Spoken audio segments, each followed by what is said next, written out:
Nuclear launch detected.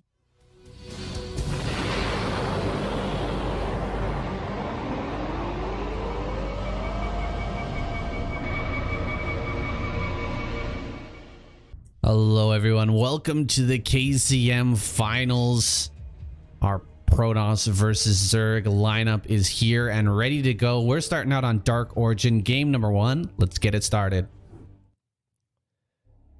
Mini versus Queen to kick things off here.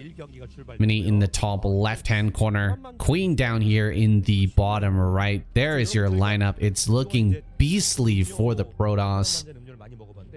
Equally strong here for the Zerg as well. It's surprising to see Shine there instead of an Action or a Sulky, but Shine is not one to take lightly in a best of one. Very, very strong, scary player with some crazy builds. So this is going to be a real banger, guys. These guys have made it through 8 weeks of regular play.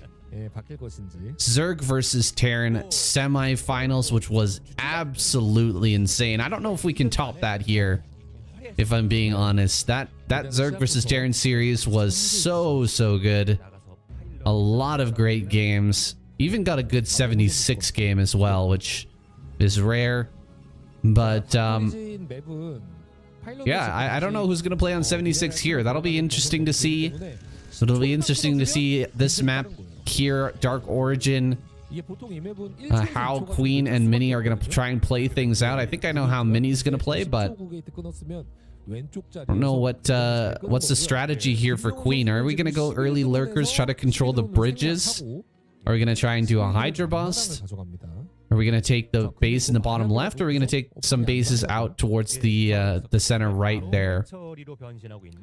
That base on the high ground is very difficult to defend as Zerg, because as Protoss, if you control the middle of the map, then you can just storm from the low ground on the high ground, kill a ton of drones. It's very frustrating to deal with.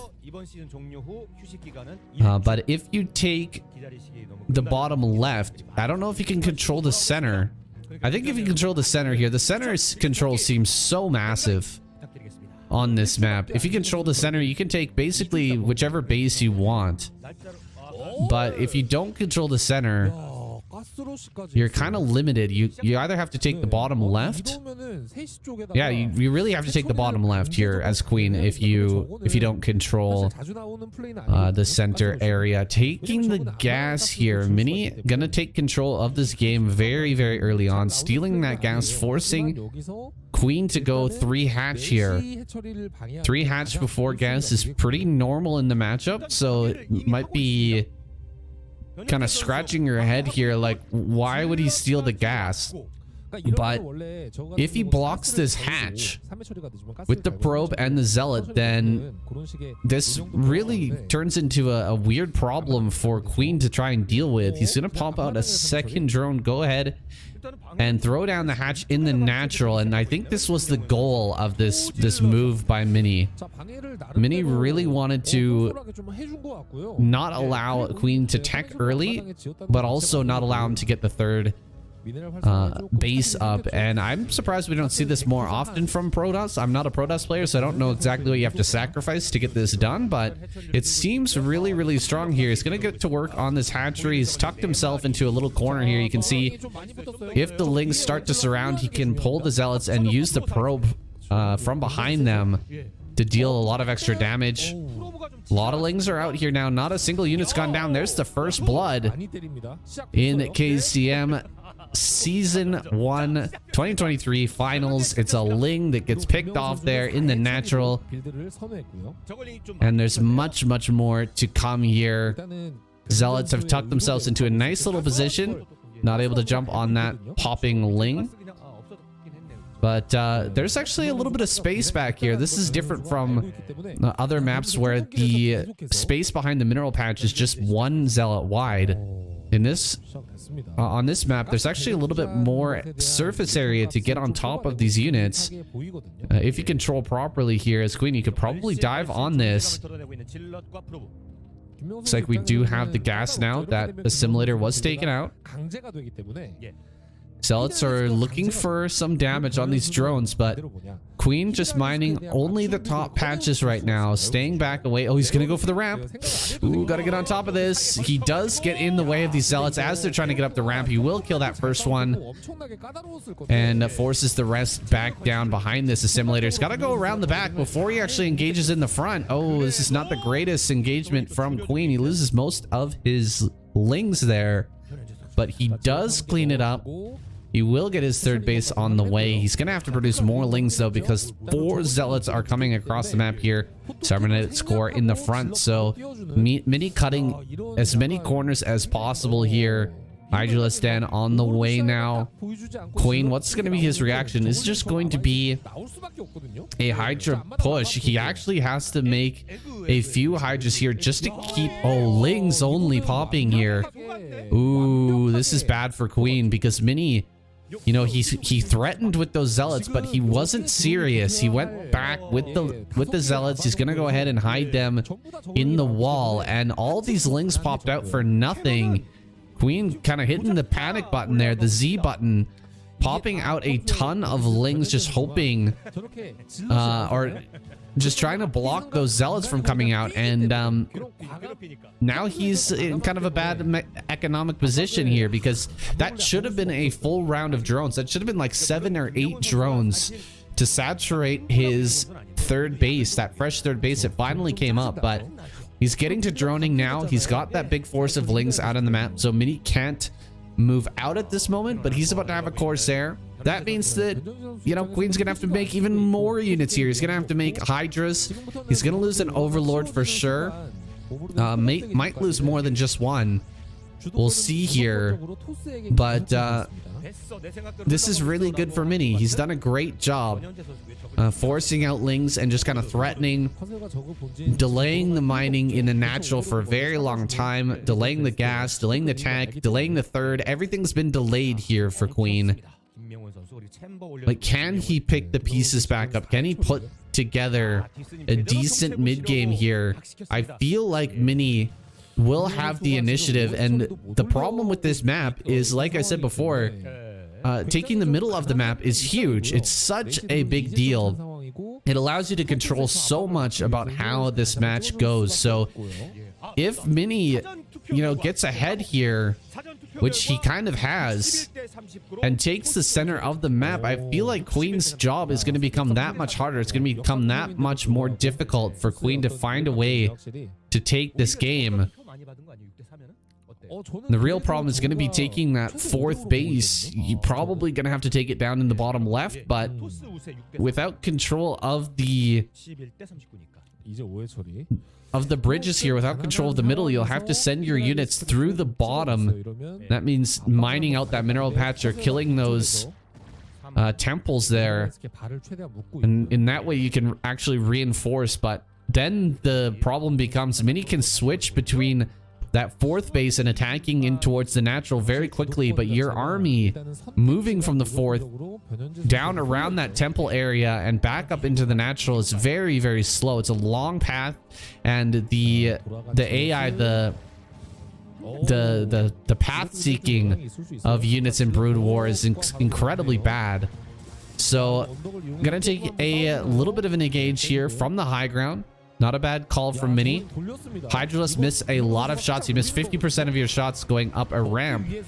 So, you know, Hydras shoot very, very quickly. That's a lot of missed shots. He is going to jump up here, though, with the lings surrounding this army. Picks that off.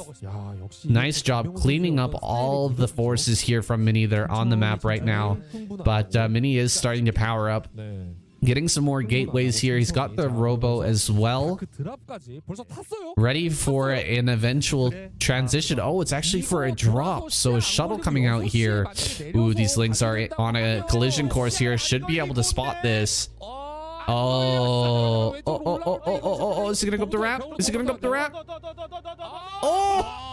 Oh my goodness, so close to spotting out that shuttle, but he just doesn't quite see it. Now this shuttle can go into the main. He could actually land here just behind the temple and walk up into the main base right as Queen is coming for an engagement. Oh god. Ah, there we go.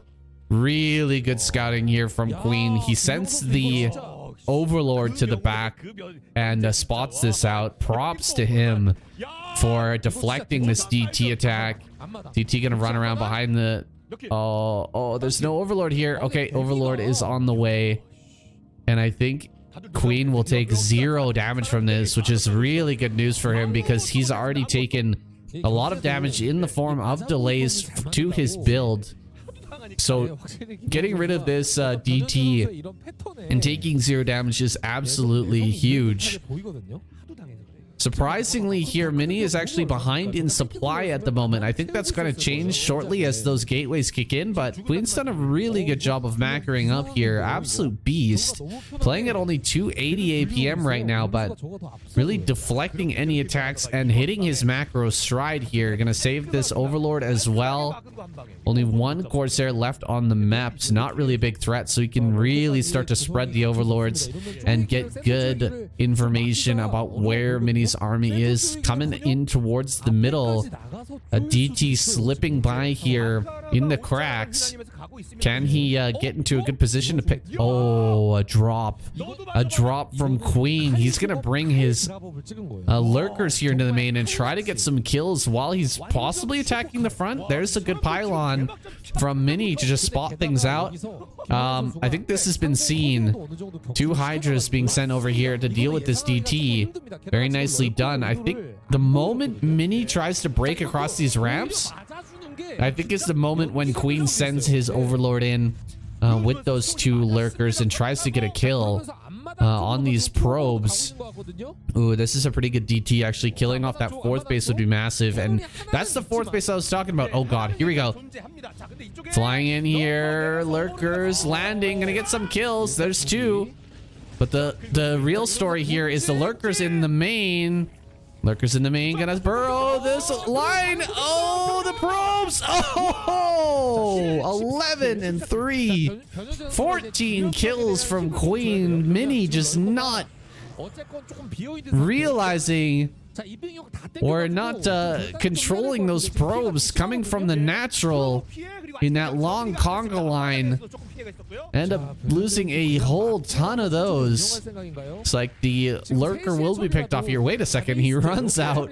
Gonna make a little mess here for Mini to clean up in the main.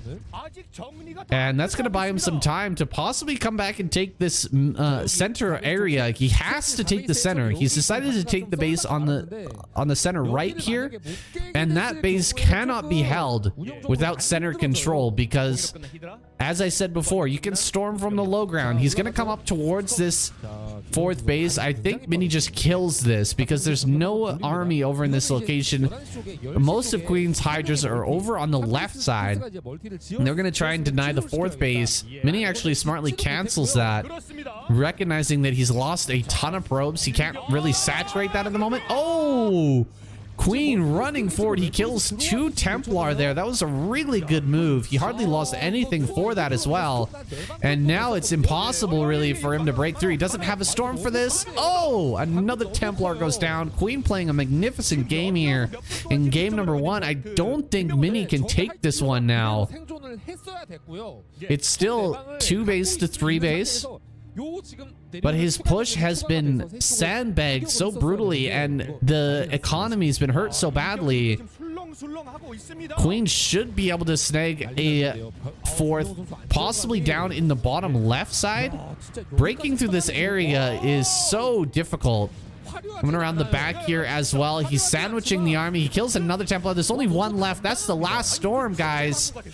Hydras are going to surround this army. There's some more Templar coming out here, but this is so many Hydras spreading out and taking good fights here. He's going to kill that 1 Templar. Oh, Templar's coming for the reinforcement. Do get their storms off, but get killed off regardless. Mini's army is diminishing so much here. Down to just 64 supply to 101.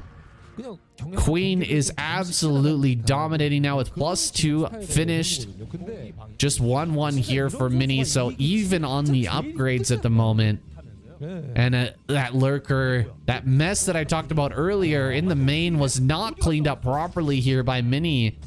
Luckily, he does notice that and pulls the probes away in time, but oh my god, another drop coming through. Lurker shots. Oh my god. So many probes go down there. I didn't see the kill count, but that was insane. So many workers end up getting picked off. Looks like the third base is going to come up. He's like juggling the lurkers between these overlords here, trying to get some more damage. Oh, gets down. 2 shots will kill probes. Oh, there's one. Can he get one more good shot off here? He's going to get so many kills if he does. This is not being defended properly by Mini. Feel like he didn't have enough enough observers to kind of clear this out properly, and now he's just taking so much damage. And oh god, another shot there. 5 kills on this lurker. I assume those are all probes, but Mini really limping here now. He's got almost nothing left. His army is so small. 3 dragoons, of course, coming across the ramp. The bridge is going to be hard, but there's a ton of hydras here on the left side. More coming across now. The storms are just not enough. Too many Templars have been picked off. The Nexus goes down very quickly. Another good storm, but it's just not going to be enough. So many hydras here that I think Queen can just break the main. Actually, he can go right in through the natural. Okay, one more storm does come out and it forces Queen back, but domination is it is complete at this moment. Queen, he's gonna stop this drop as well. It's too bad this isn't like a storm drop here. It's just a couple of DTs in this shuttle. There's nothing Queen can do about it in terms of like bringing up some Scourge or anything, because he doesn't have a Spire. But he just about gets it anyway. Does bring the HP so low though that it's going to be hard for Mini to fly in anywhere with just 16 HP. End up losing that very quickly. Looks like the 4th base will be denied once again. This is a shock. This is a surprise. We were just having Mini, you know, pushed all the way back into his natural, but now somehow getting out on the map here. I don't know. I think this army has no way to get home now.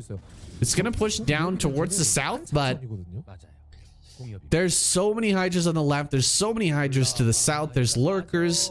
Oh, he's maybe able to slip out through this one little passage here, dropping some hydras into the natural, trying to get something done. A cannon there, plus the storm going to deny most of that. Queen, he does need to get a 4th base up, but he's still really far ahead here. Picks off that Templar as well, and this army is just stuck. There's no way to get back home. I guess he could go and try to kill the temples, but because they are stacked temples and there's no splash damage here, it's going to take forever to get through that location. And that will also open up a counterattack path for Queen to maybe use a little bit later. Queen actually just coming up here, trying to search for that army. Doesn't have any storms with it, so any engagement with that will probably be okay for him as long as he's got critical mass of Hydra. Going up a ramp like that, probably not the best. The Zealots and Dragoons could actually trade relatively well. Templars coming up from behind here with a few Zealots, but a few Hydras here could try to focus down these Templar. Ooh, he's running down south here. He really needs to head north. Looks like coming up this ramp, he is going to take this fight. Queen deciding, you know what? It doesn't really matter at this point. I've got so much here. Taking a bad trade is going to be fine. And GG, Mini taps out as that army goes down. Game number 1 goes to the Zerg. Gets the clapper from KCM for that immaculate defense after the kind of crazy opener that Mini forced him into. Really macroed perfectly, defended everything, and got into a great position. The snipes on the Templar were fantastic as well. Now we're going to go into our next Protoss versus Zerg here. Will it be Bisu, Snow, or Mini to take down Queen? It's coming right up.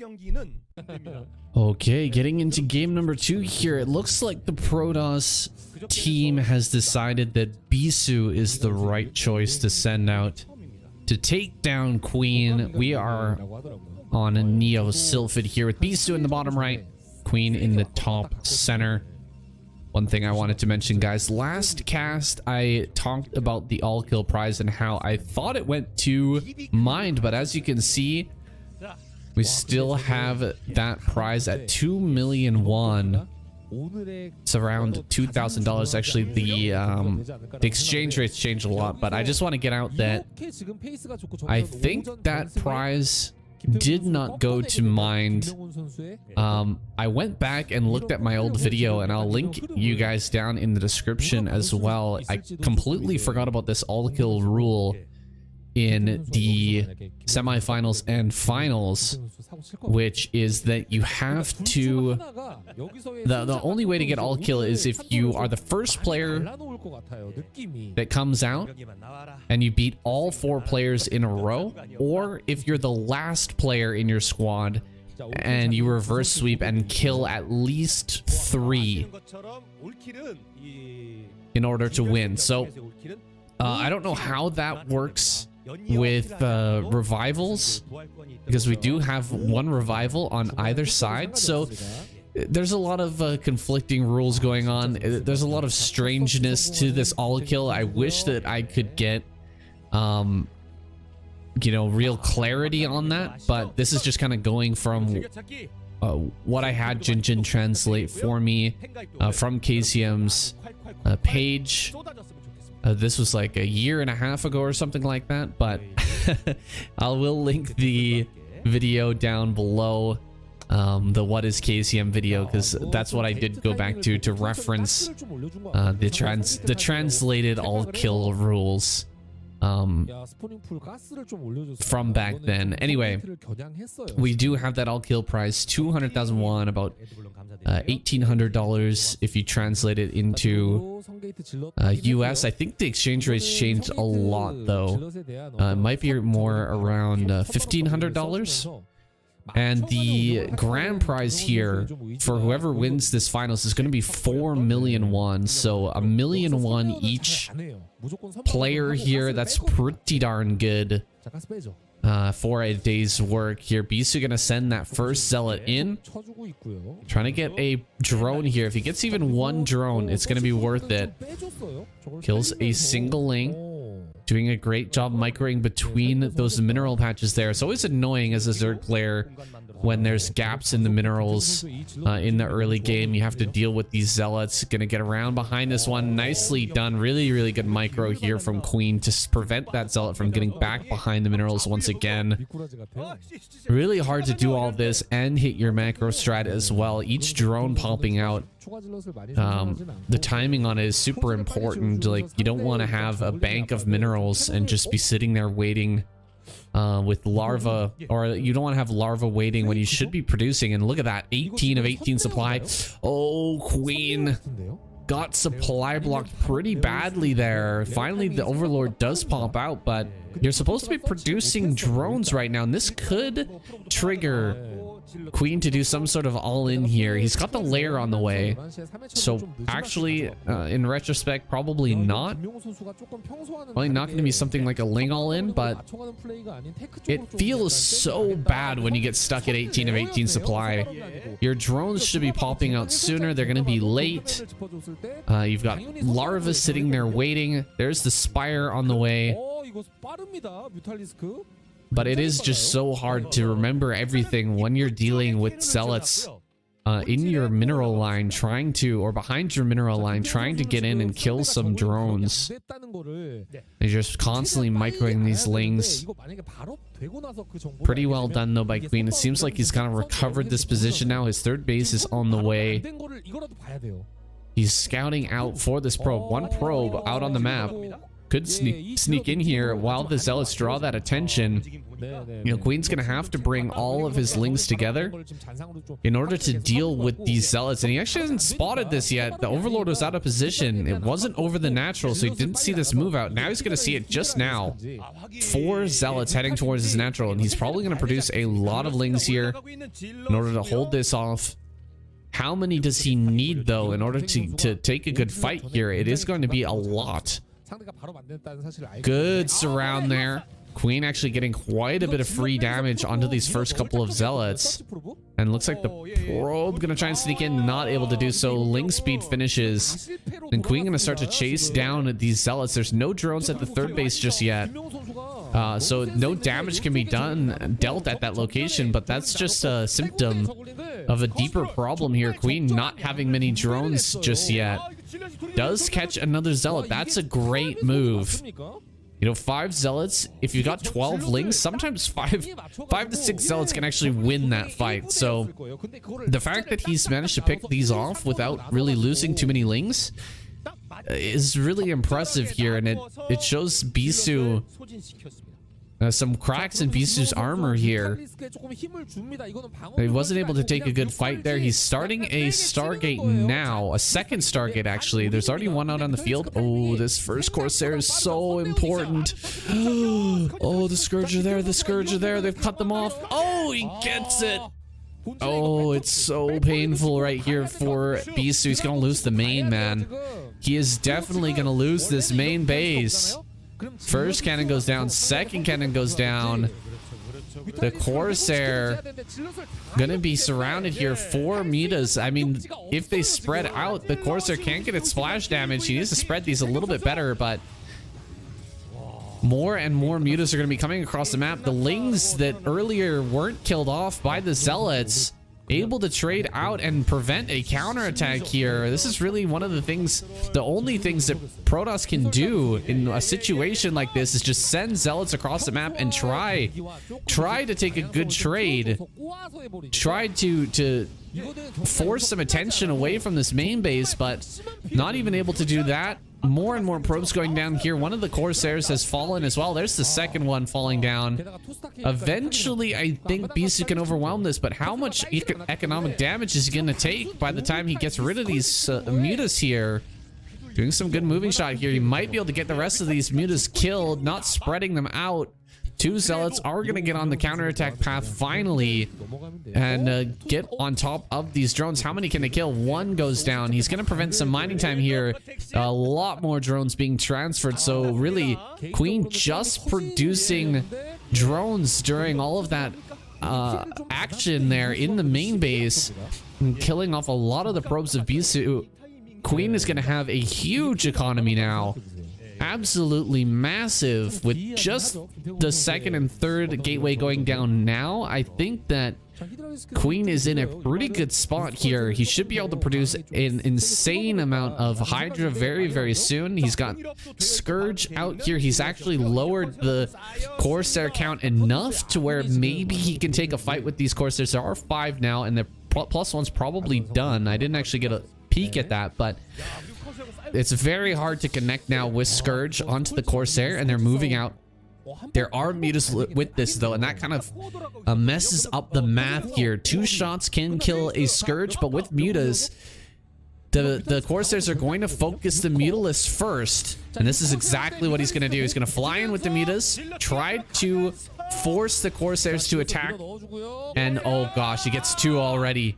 2 Corsairs go down. The mutas just turn around and try to deal with these Zealots here in the natural. They are getting a few kills, but we did see a ton of droning already from Queen. Oh, he's gonna lose 1. No, he doesn't. Oh, Queen, if he didn't move at all there, I think he actually would have got the kills on those Corsairs, but instead he pulls away and loses all of them. All the Scourge go down except for, you know, a couple, but no kills.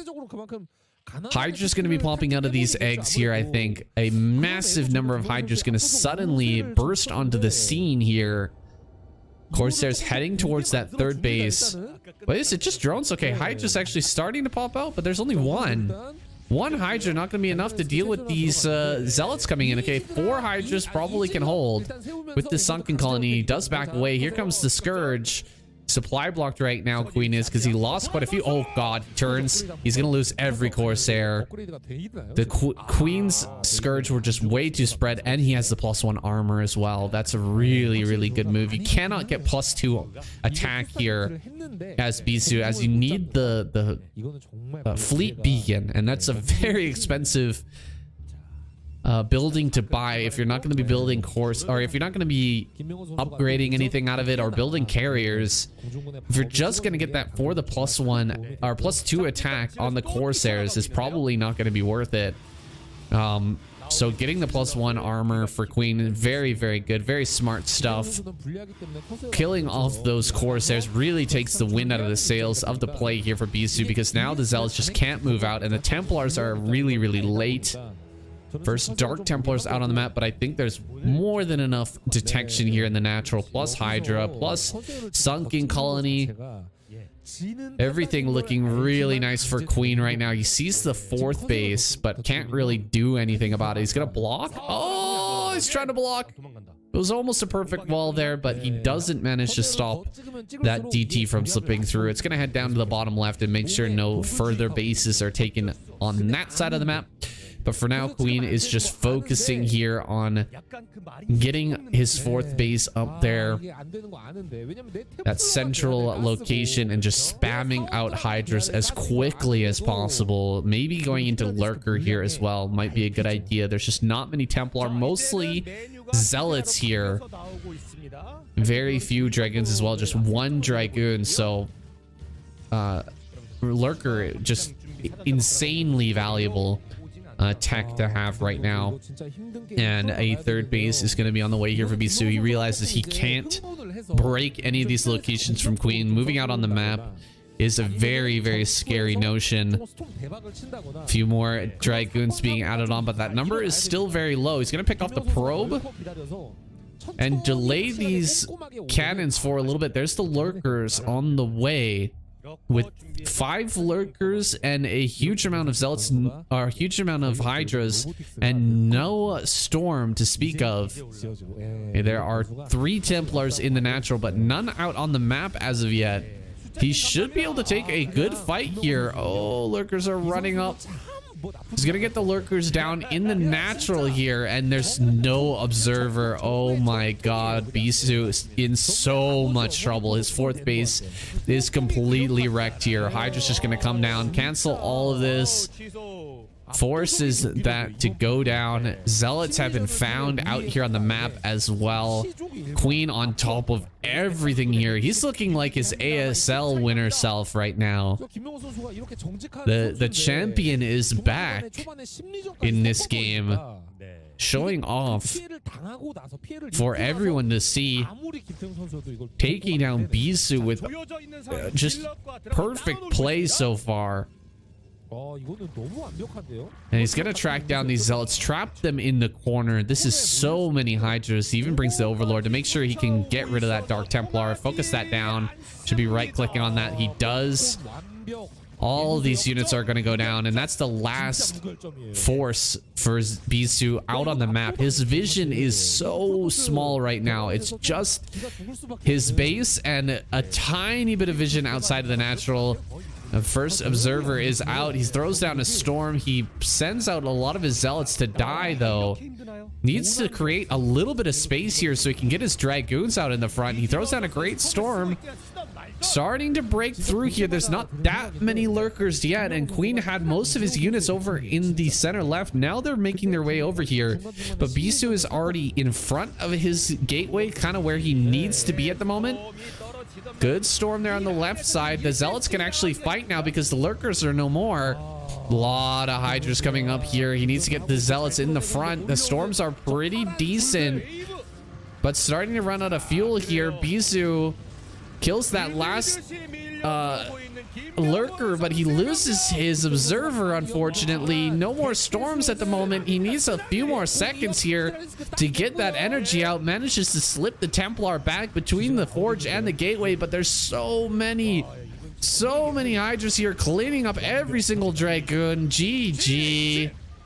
Bisu taps out and Queen puts on a clinic, taking him down very, very quickly. And wow, just wow from Queen. I'm surprised he didn't get the clapper there. Definitely well deserved. Who can take down Queen now, man? There's Best, I guess. Maybe Snow. I think they send out Best here though. Snow, his PVZ is good, but Best has been kind of on another level lately. And he might just be the guy who can bring things back here. Maybe they send out Snow first so Best can get the all kill later.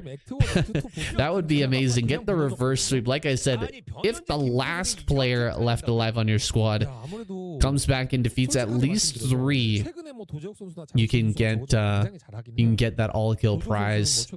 And if they end up winning, that would be 3 million won to Best. So that's probably pretty tempting. Let's find out if they end up sending him out next in game number 3. Will it be Snow or Best? Let's find out.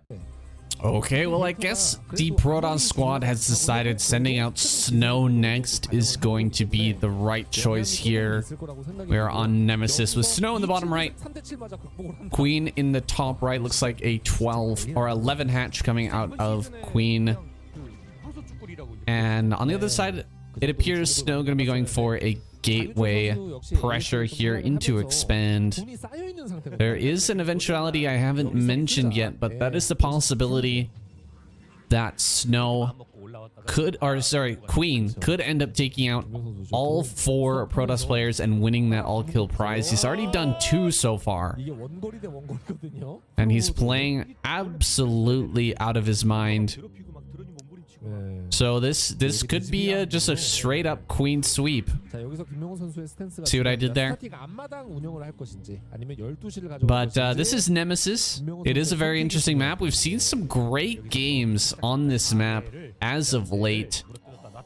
Even a really, really good PVZ in ASL round of 8. I won't spoil anything for you, but if you haven't seen any of the round of 8 yet, definitely have some great games ahead of you, and I'm sure we have some more great games ahead of us here in the KCM. Here comes that first Zealot, looking for some damage here. Could definitely get a drone. Not if even one drone goes down here, the 11 hatch will be for naught. He might as well have gone overpool at that point. But so far, not even a single drone has fallen. A great micro from Queen.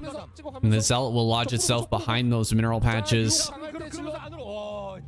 The Zealot trying to come out there, waiting for the opportunity to snap a drone or 2 here or there, but just not able to get anything done so far. And Queen successful with his 11 hatch. Gonna surround and eventually kill this Zealot here.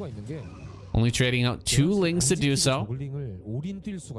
Is stuck at 18 supply, but I think this is a planned out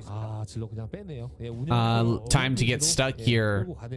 Should have an Overlord popping in just 1 or 2 more seconds, and then will continue to produce those drones. He's got a lot of links out here, so he can definitely pressure his opponent right now, and should be starting to layer here in a second. There's the Overlord popping here, and the layer will indeed start. Oh wait, did we actually see the layer go down? It looks like a lot of pressure going onto these buildings here at the front. I'm just watching the gas here from Queen. He did spend it on something. I think it was the lair, but I'm not 100% sure. Oh god, the Zealot gets trapped. Zealot is trapped here. Links could flood in. Okay, that's actually just 1 Zealot wide here at the top. Oh, is he gonna run by? Oh, he's trying to get the gateway. He's trying to do everything at the same time. He ends up going after the probe. Hydra Den here in the main, and Snow actually gets his probe there into Queen's main to spot that out. So very, very big scout here on the side of Snow. I can't believe he didn't get that gateway, man. He was hitting it for quite a long time. And it seemed like he was just going to focus that down, but then he went after the Zealots, and then he switched onto the probe. Just kind of haphazard control there from Queen. He's supply blocked again at 27 of 27. He really needs to be producing some units right now because these Zealots are coming across the map unchallenged, and there's larvae just sitting here not being utilized. Oh my god, this is bad, guys. This is real bad. He's gonna have to try and delay here as much as he can with just a few lings that have popped out. He's still supply blocked, guys. He's still supply blocked, 27 to 27. This is not an intentional like a timing or anything like that. Finally an Overlord pops. He can start to make some units. You can see bursting up to 32 supply immediately, so spending his larva here right up to 35 actually. Still has some larvae though remaining. He's gonna start a couple of more Overlords. Oh, one does pop out. He's gonna lose a drone or two here at the natural to this one single Zealot. This is a very common strategy from Protoss to send the majority of their forces to one of the bases and send a single Zealot in to try and get damage while the rest of the Zealots are being dealt with. An Overlord, I think, went down just now, or it might have managed to slip over top of that that gap there, just north of the Protoss's natural. Finally, we'll bring some Hydras up here so he can deal with the Zealots. The Dragoon was out on the map trying to pick off that Overlord. It looks like it didn't actually get that done, and more Hydras are coming down here towards the natural. Queen still does have to deal with these Zealots back here though first. He can't just send the rest of his Hydras across the map just yet. Ling's coming around the side here. He is going to trap and kill these Zealots eventually, and it looks like basically for free because the Zealots are just going to sit back and buy as much time as possible. It looks like he's managed to buy enough time at least to get his cannons up and operational. Range is now done, so he can actually hit this forge just out of range of the cannon and will be able to deny that +1 upgrade. So Queen, a small win there. Has a ton of Hydras coming across the map here. Looks like he did add on additional hatcheries though. So there is a way out here from this position. Zergling Hydra, will he try to bust here? Snow thinks he will, so he pulls the probes to the front, ready to defend with 5 cannons and a 6th on the way. Can he hold here? He runs forward, looks for some damage. Not able to get a single cannon here, and this should be the end of the pressure. Snow's still not convinced though. Gonna keep the probes out here in the front. Keeping himself safe for now, but he should be able to send those back to mining in a few seconds here as additional Zealots do pop out. And that last cannon does finish up. Actually needs to send these back to mining now. It's just a little bit too much lost mining time here, and it's time for Snow to start really pumping up his gateway number. There we go, sending those back to work finally. Queen, on the other hand, with his 5 hatches, going to be powering up very, very hard. His early drone count wasn't too great, but he adds on a 4th base right away. Gonna lose this Overlord here. DT on the map could be really, really problematic here for Queen, but I don't see one out just yet. And he's still got the front here covered. As more Zealots come though, eventually these will be pushed away. A drone here at the front, that's not supposed to be there. That's not supposed to be there. It ends up getting picked off, and the Hydras will retreat. Now there's an option for Snow to get out on the map with a DT or something. For now, he's just going to send Zealots across the map, and 2 Sunkens are coming up at the 3rd base. So Queen is planning a turtle play here. He's really going to turtle up on these 2 bases and eventually get that 4th base up and saturated. A Spire on the way to follow up this early Hydra's pressure. It's pretty common that we do see this. Because you're forcing out forcing your opponent to build up their army really, really quickly here. There's Hydras already on the field, so you can't just build Corsairs or you will end up dying. Snow only has 2 Corsairs here, therefore if we do have a giant Mutilus switch, there's just not going to be a whole lot of anti-air for Snow. And if he pushes out here with just Templar Zealot, those mutas that are going to pop out here shortly could pretty quickly rip those Templar apart and just clean up the army. I think Queen closed off the assimilators on his side of that center right base, so these Templars won't be able to make it through into the main. There you go, have a shot of that on screen now. Can slip out here into the center of the map, and he's gonna take the base in the center right. So Snow getting his third base on the way already, but Queen has his fourth done, so he's not too concerned about that at the moment. Some Zealot's gonna run in here to the natural. There's just not any Hydras here. Where are all the Hydras? The drones get pulled to try and keep these Sunkens alive, but he really dives hard here onto the Sunkens and kills off a ton of them. There's Mutas popping out finally, but a lot of drones have gone down. 2 Sunkens have fallen as well. He finally does clean this up, but that was a little bit rough for Queen. Lost more than he really should have with his turtle position. Should have been an easy hold there. Maybe messing up a little bit with the positioning of his buildings. Dropship shuttle coming in here towards the main. An overlord is in position to spot this. He sees it. He sees it, but does he react? I don't see the mutas moving in this direction, unfortunately. Mutas are actually headed up to the top left, where Snow's generating a threat with 4 Zealots here. Gonna try and jump on top of that. Maybe dive on some drones if he can. Hydra's coming back towards the natural. Mutas are cleaning up in the third, but that drop in the main could be really painful. 2 GTs here maybe? Or a Templar. Either one could kill a ton of drones. Mutas have cleaned up at the third. Everything's starting to die down now, so the moment of panic here has passed. When you're dealing with all the Zealots running around, when you're dealing with all of that craziness, it's a really good opportunity to drop the Zerg player and deal a lot of damage, but that moment has now passed. Dark Archon on the way here. Snow taking a page out of Best's book.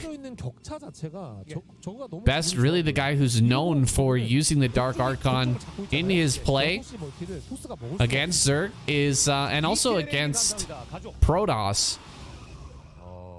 With the feedback on Templar, I mean, he's kind of started to change things a little bit here, as you can tell. Started to change the meta slightly to where Protoss are really thinking this is a good idea. So with the Mutalisk out on the field, he's going to have to be careful not to get caught by the Dark Archon with the Maelstrom and then just stormed to death. But that has not been revealed yet to Queen. He has no idea about the Dark Archon unless he flies in. He's probably not going to know about it until it's too late. We could see him break off a single muta and try to scout that out, but you just don't know here. There's a lot of unknowns on the field for Queen at the moment. He's going to clear out those 2 assimilators down at 6 o'clock. He already killed the one, I believe, inside that base as well, leading in towards Snow's main, so Snow can't easily take a 4th. Down at the 6 o'clock, he'll have to use drops in order to get through there, so that's a pretty good play. He only killed one of the assimilators, actually. So killing only one of the assimilators is pretty smart. It's gonna block out the Dragoons from getting through there, but you can still run Lings and Hydras between when there's only one assimilator killed. I'm surprised we don't see Zerg players do that more frequently. Just kill one assimilator into each base, and that really cuts off the ability for the Protoss to break in, but it doesn't slow down very much the Zerg's ability to get into an area. Making some lurkers over here at this location just to keep these Hydras alive. I think he'll cancel once the Zealots have been driven back by the Mutas. And Snow is looking to get down here and kill this small group of army. Maelstrom is ready. There it is. Maelstrom on all the Mutalisks. There's the storm. 2 storms to finish them off. Every single muta goes down there. A beautiful play and usage for Snow of that Dark Archon, double Defiler Mound, hilarious. Must have made a mistake there. Unless he wants to get Plague and Consume at the same time, it really doesn't seem worth it. Big drop here into the main, just 3 Zealots though. I thought that was going to be DTs, but there's a ton of units here for Queen, so you're just going to burrow these lurkers and immediately push that back. +2/+1 is done for Queen. He's actually ahead in upgrades right now. That is huge. It can be very difficult to make that happen, but I guess he picked off the early Forge, denying the +1 earlier, so Shuttle coming through here. Does he have Storm drops? Not able to get through this natural. Very well turtled here is Queen. Tons and tons of Dragoons are out, but mentioned earlier, there's a double Defiler Mound ready, so 2 Defiler Mounds means he's gonna have his Darkstorm out here very, very quickly.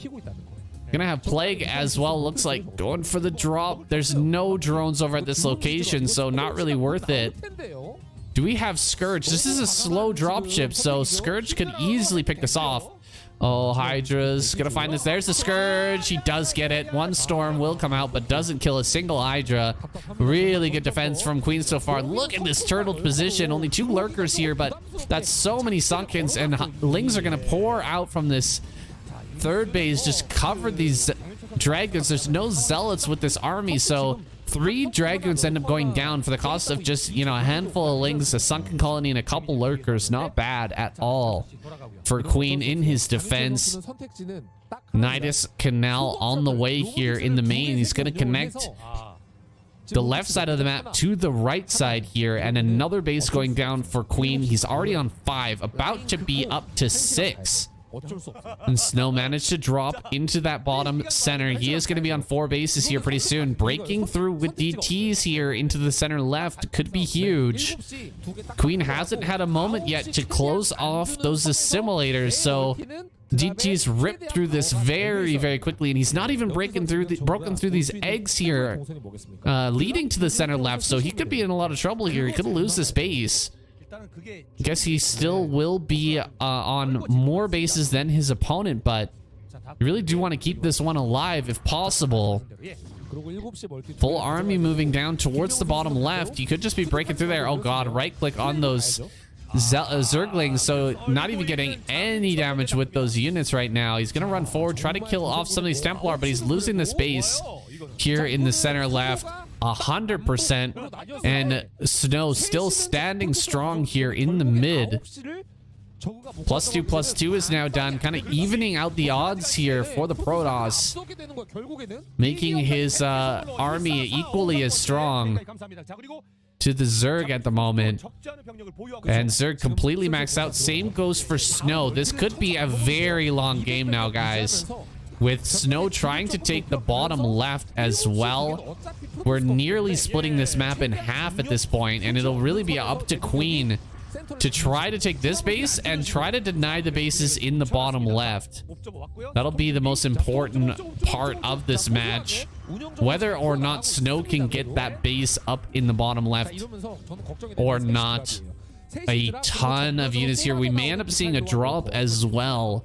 Drop can be really strong in these situations when Protoss is spread very, very thin around the map. There it is. Drops being loaded up here. He doesn't see it with the observer. It's just barely out of the vision range. Oh, Dark Archon on the center right. Has the energy for the Maelstrom. Zealots are going to spot this coming in. He could end up denying this drop completely. Oh, he sees it and backs away. Queen recognizing that he would end up getting Maelstrom there, just gonna come back and drop in the main area of the map. He does not want to take that fight just yet. The center right, honestly, not too big of a deal. You really don't need to break that base. There's not a whole lot of minerals there, and it's already been mined for quite a long time. It will mine out soon. Much, much more important is the bottom left and the center left here for Queen. He's got to get down here and stop his opponent. from getting really nice and set up here. Probes being transferred are going to get caught by the lurkers. Good plague there. He should throw down a Darkstorm as well. There it is. He has the energy upgrade already. Those two Defiler mounts really paying off here. Able to cast double spells, Plague and Darkswarm, to really push his advantage in this area. A lot of Lings and Lurkers are going to be heading down towards this spot here very, very soon, but the Archons should be able to clean up before they arrive. Lings streaming down here right now.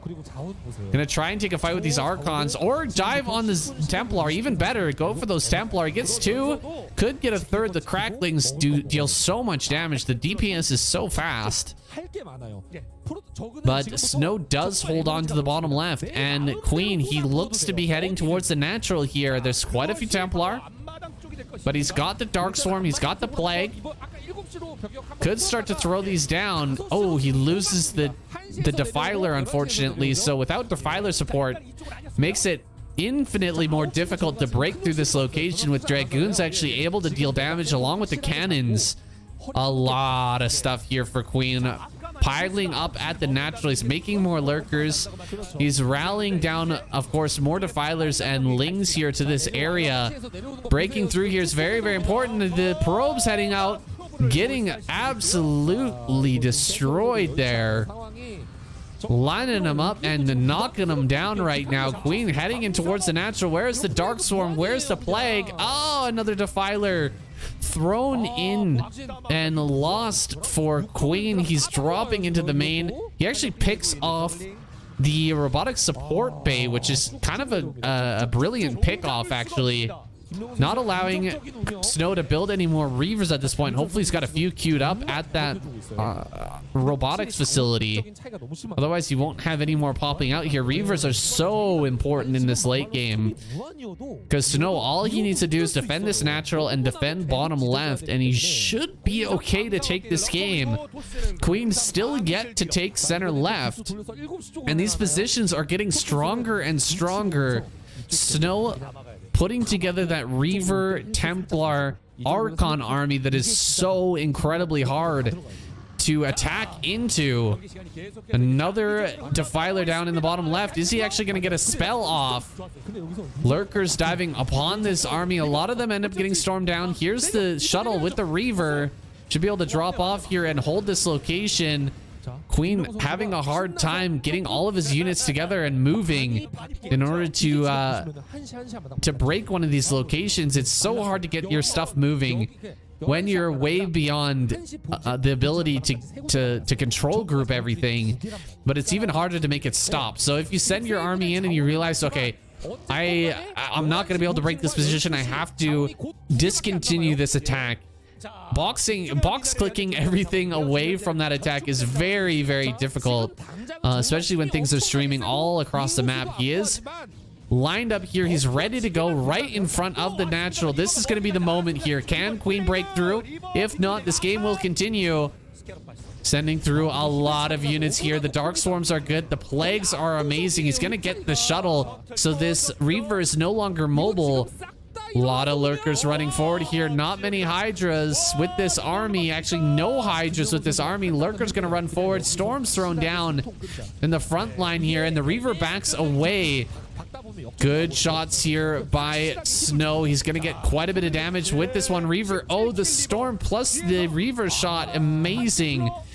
Slowing this down. He finally kills off that Reaver. Big moment there for Queen. He's going to push through and could end up taking out this Nexus, but I mean, a lot of stuff is coming down here for Snow. He's dropped to 138 supply, but he still does have quite a few units here surrounding this army. Oh my god, so much coming down here for Queen. Is he just going to run away with this?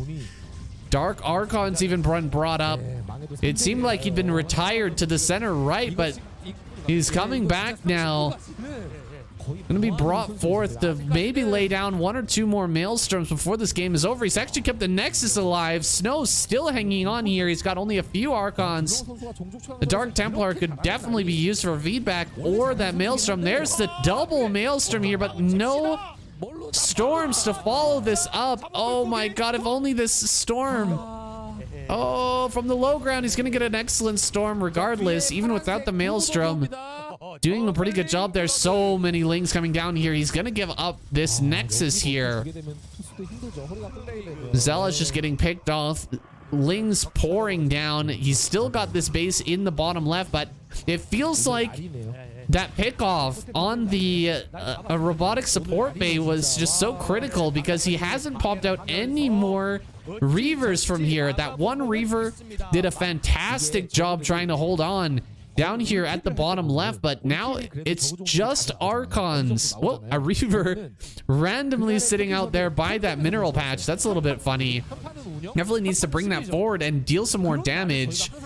No feedbacks that I've seen so far. I think we might have just heard one, but now we've got Dark Swarm on top of all of this stuff. The last Archon goes down, and that should be it. GG. Queen takes him down for 3 in a row. Only Best remains here as a barrier for Queen in getting that all-kill prize. One more game on the line here. Of course, that won't be the end of this series. We still do have that revive, but if Queen manages to take down Best, gonna get that sweet 2 million won prize. Let's see if he can make it happen here, or will Best reverse sweep? I mentioned it earlier in this cast, but if Best, after all 3 other Protoss players have been taken out, if he comes back and kills 3 Zerg players now, he will earn himself an all-kill prize. Now, let's go on to game number 4 and find out what happens. Let's check it out. All right, we've got Best versus Queen here. Game number 4. Queen down here in the bottom left, Best in the top right. Will this be the reverse sweep? Is Protoss going to be able to come back, or will Queen close things out? A clean sweep from Queen would be pretty amazing. He's showing his power here in KCM. We're about to find out. Now, I know what you're thinking. This video is a whole heck of a lot longer. It couldn't possibly be a clean sweep from Queen. Clean sweep from Queen. Oh my god, that's a hard one to say. That's a tongue twister right there. It couldn't possibly be that because look at how long the video is. Now, that could be an anti-spoiler. One of my patented anti-spoilers, the reverse game, of course. That is for you guys. That is for your benefit.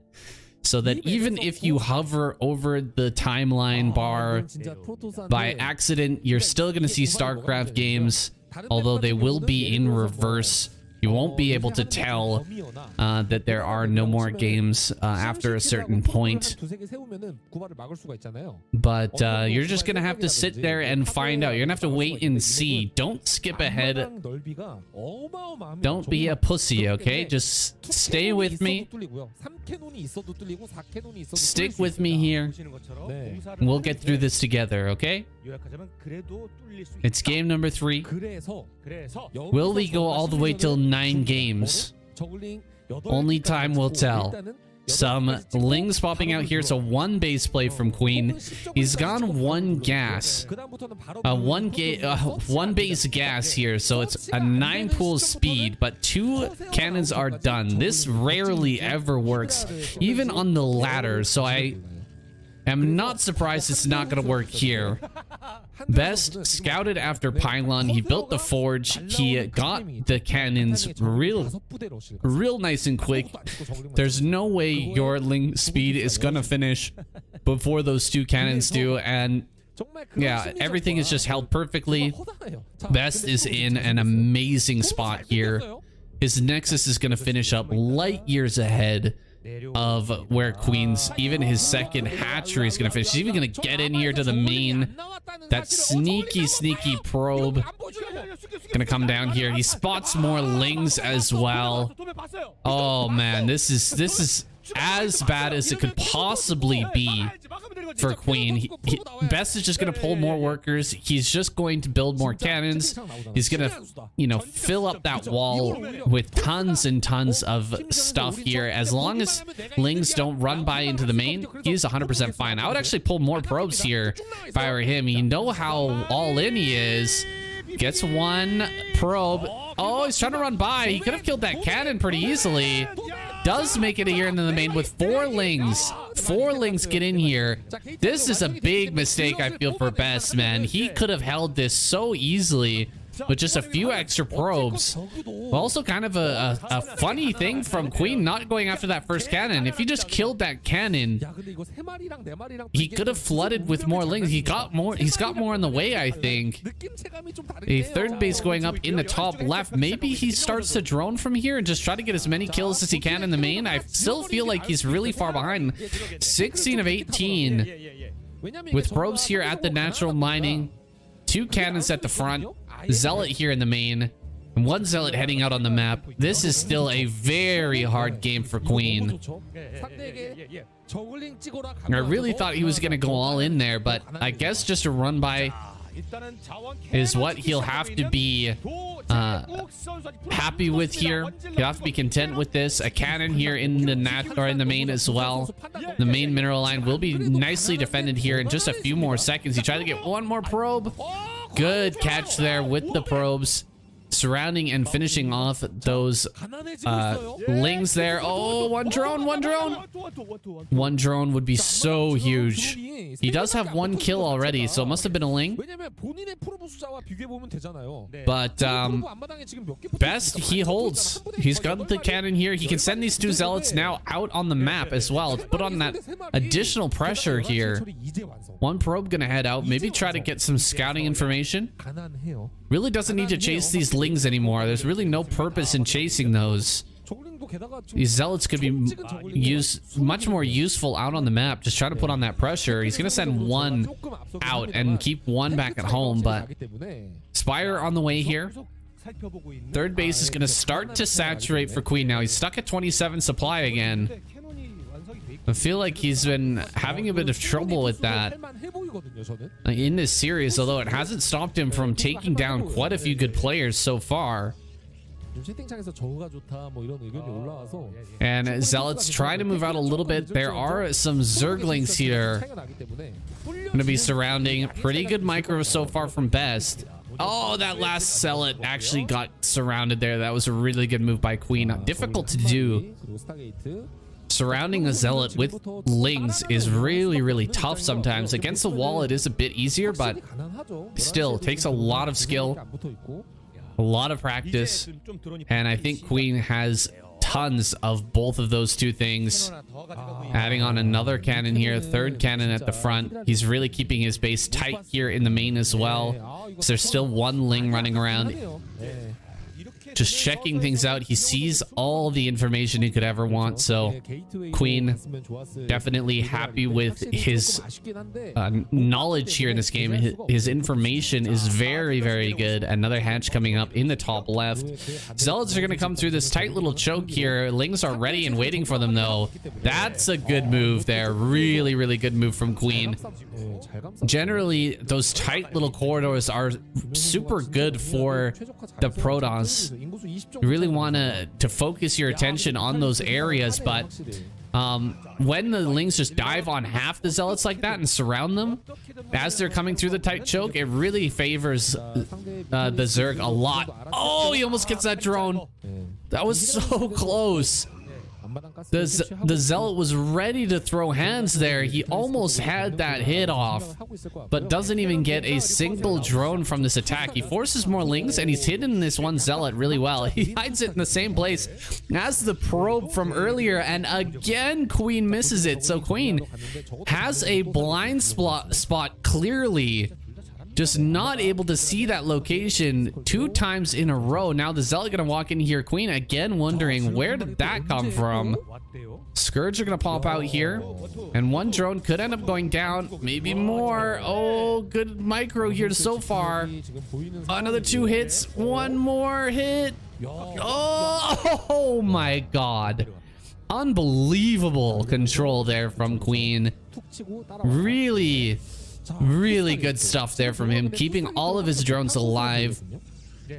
Even after missing that zealot, allowing that to get into his main, or into his natural, he somehow keeps every single drone just on the field here, mining and keeping his economy rolling. Recovering from a 9 pool speed is very, very difficult. That's why we see it so infrequently. Unless Best went for like Nexus first, he was gonna be pretty okay there. Just get those 2 cannons up and surround with probes is very, very strong, very safe play. There's quite a few Corsairs out here now. We have seen a few Scourge, but Hydras are now in production. 6 hatch Hydra here with the Evo chamber, starting to pump out upgrades. We'll see what kind of damage these Corsairs can get done. It seemed like maybe he thought that there was going to be a Mutalisk switch here. It's probably the reason why he's built so many Corsairs at this point, but he could do a lot of damage here. Just pick off a ton of Overlords. There's 3 at this location. The moment the Zealots engage, he can dive on the Overlords and kill them very, very fast. There are Scourge in play, though. So if he's not paying attention, if he's not properly grouped up with the Corsairs, he could get wiped out here pretty quick. In towards the natural, there's a lot of Hydras in this location. Zealot's gonna dive upon this. Scourge coming forward here. 1 Overlord dies. 1 Corsair goes down, trading out here a little bit. The Hydra's not behind the wall, unfortunately. Really taking a bad trade against these Zealots, and Zealots are gonna run in here towards the natural. This looks like one of my games, man. The Hydra's just not in position. Behind the wall really makes this hard. He does manage to block a lot of these Zealots from getting in the main, but still about 3 do manage to get in here and will kill some drones in this location as well.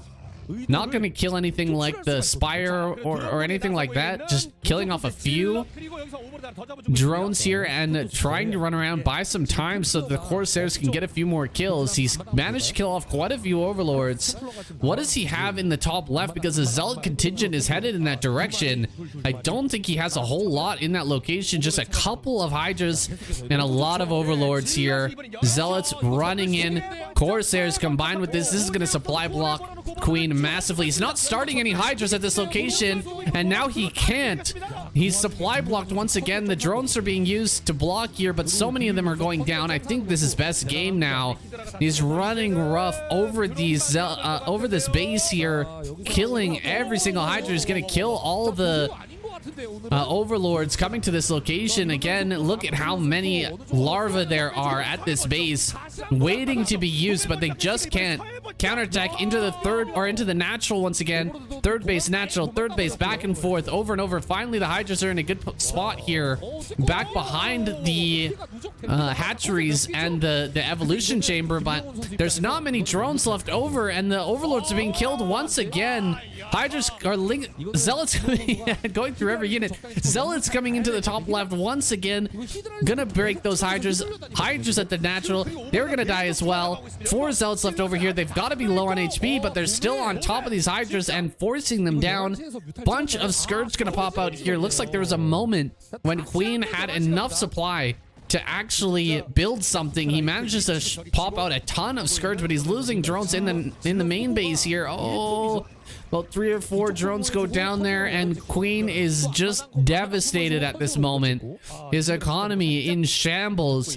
His supply has been blocked for an insane amount of time, and I think that with a good follow-up here, Best should be able to clear this. Shuttle! There's a shuttle! Oh boy, shuttle here, gonna get picked off.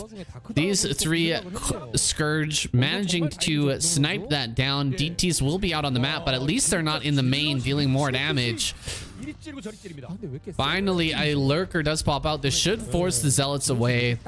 Even one lurker with that splash damage is going to be enough to push that back. Couple more kills here for these DTs going after the drones. 2 kills, 3 kills. I think a total of 5 on those 2 DTs, slipping into the natural despite being killed before dropping into the main. Still getting some good damage there. And look at the supply for Queen, 58 to 121. Best is gonna take this game, guys. I'm calling it already.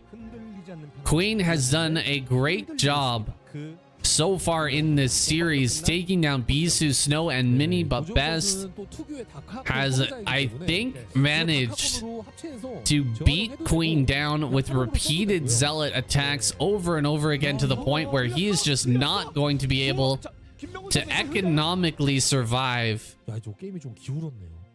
this next push. He just doesn't have the numbers. It really is a numbers game at this point. There's not enough Hydras. There's not enough lurkers. No matter what your positioning is, no matter what you do micro-wise in this fight, Best just has so much. He's gonna be able to break through here. He goes for the observer. Best smartly pulling that away, and that's really the only possibility for Queen right now, is just to get lurkers and kill the observer. GG.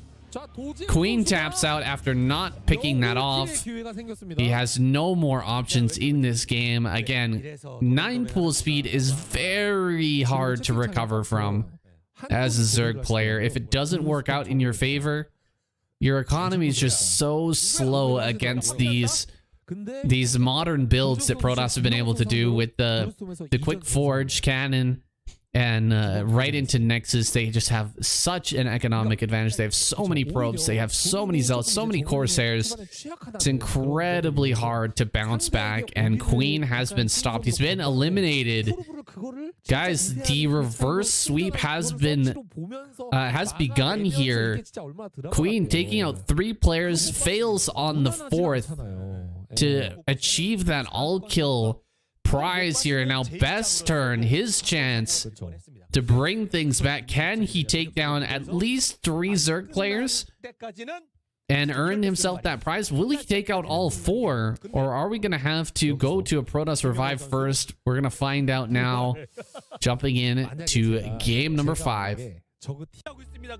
Okay, well, this is interesting. We've got Best versus Queen again. I had to take a triple take there and fix my lineup screen because I had thrown Queen's name out, but look, he's been revived.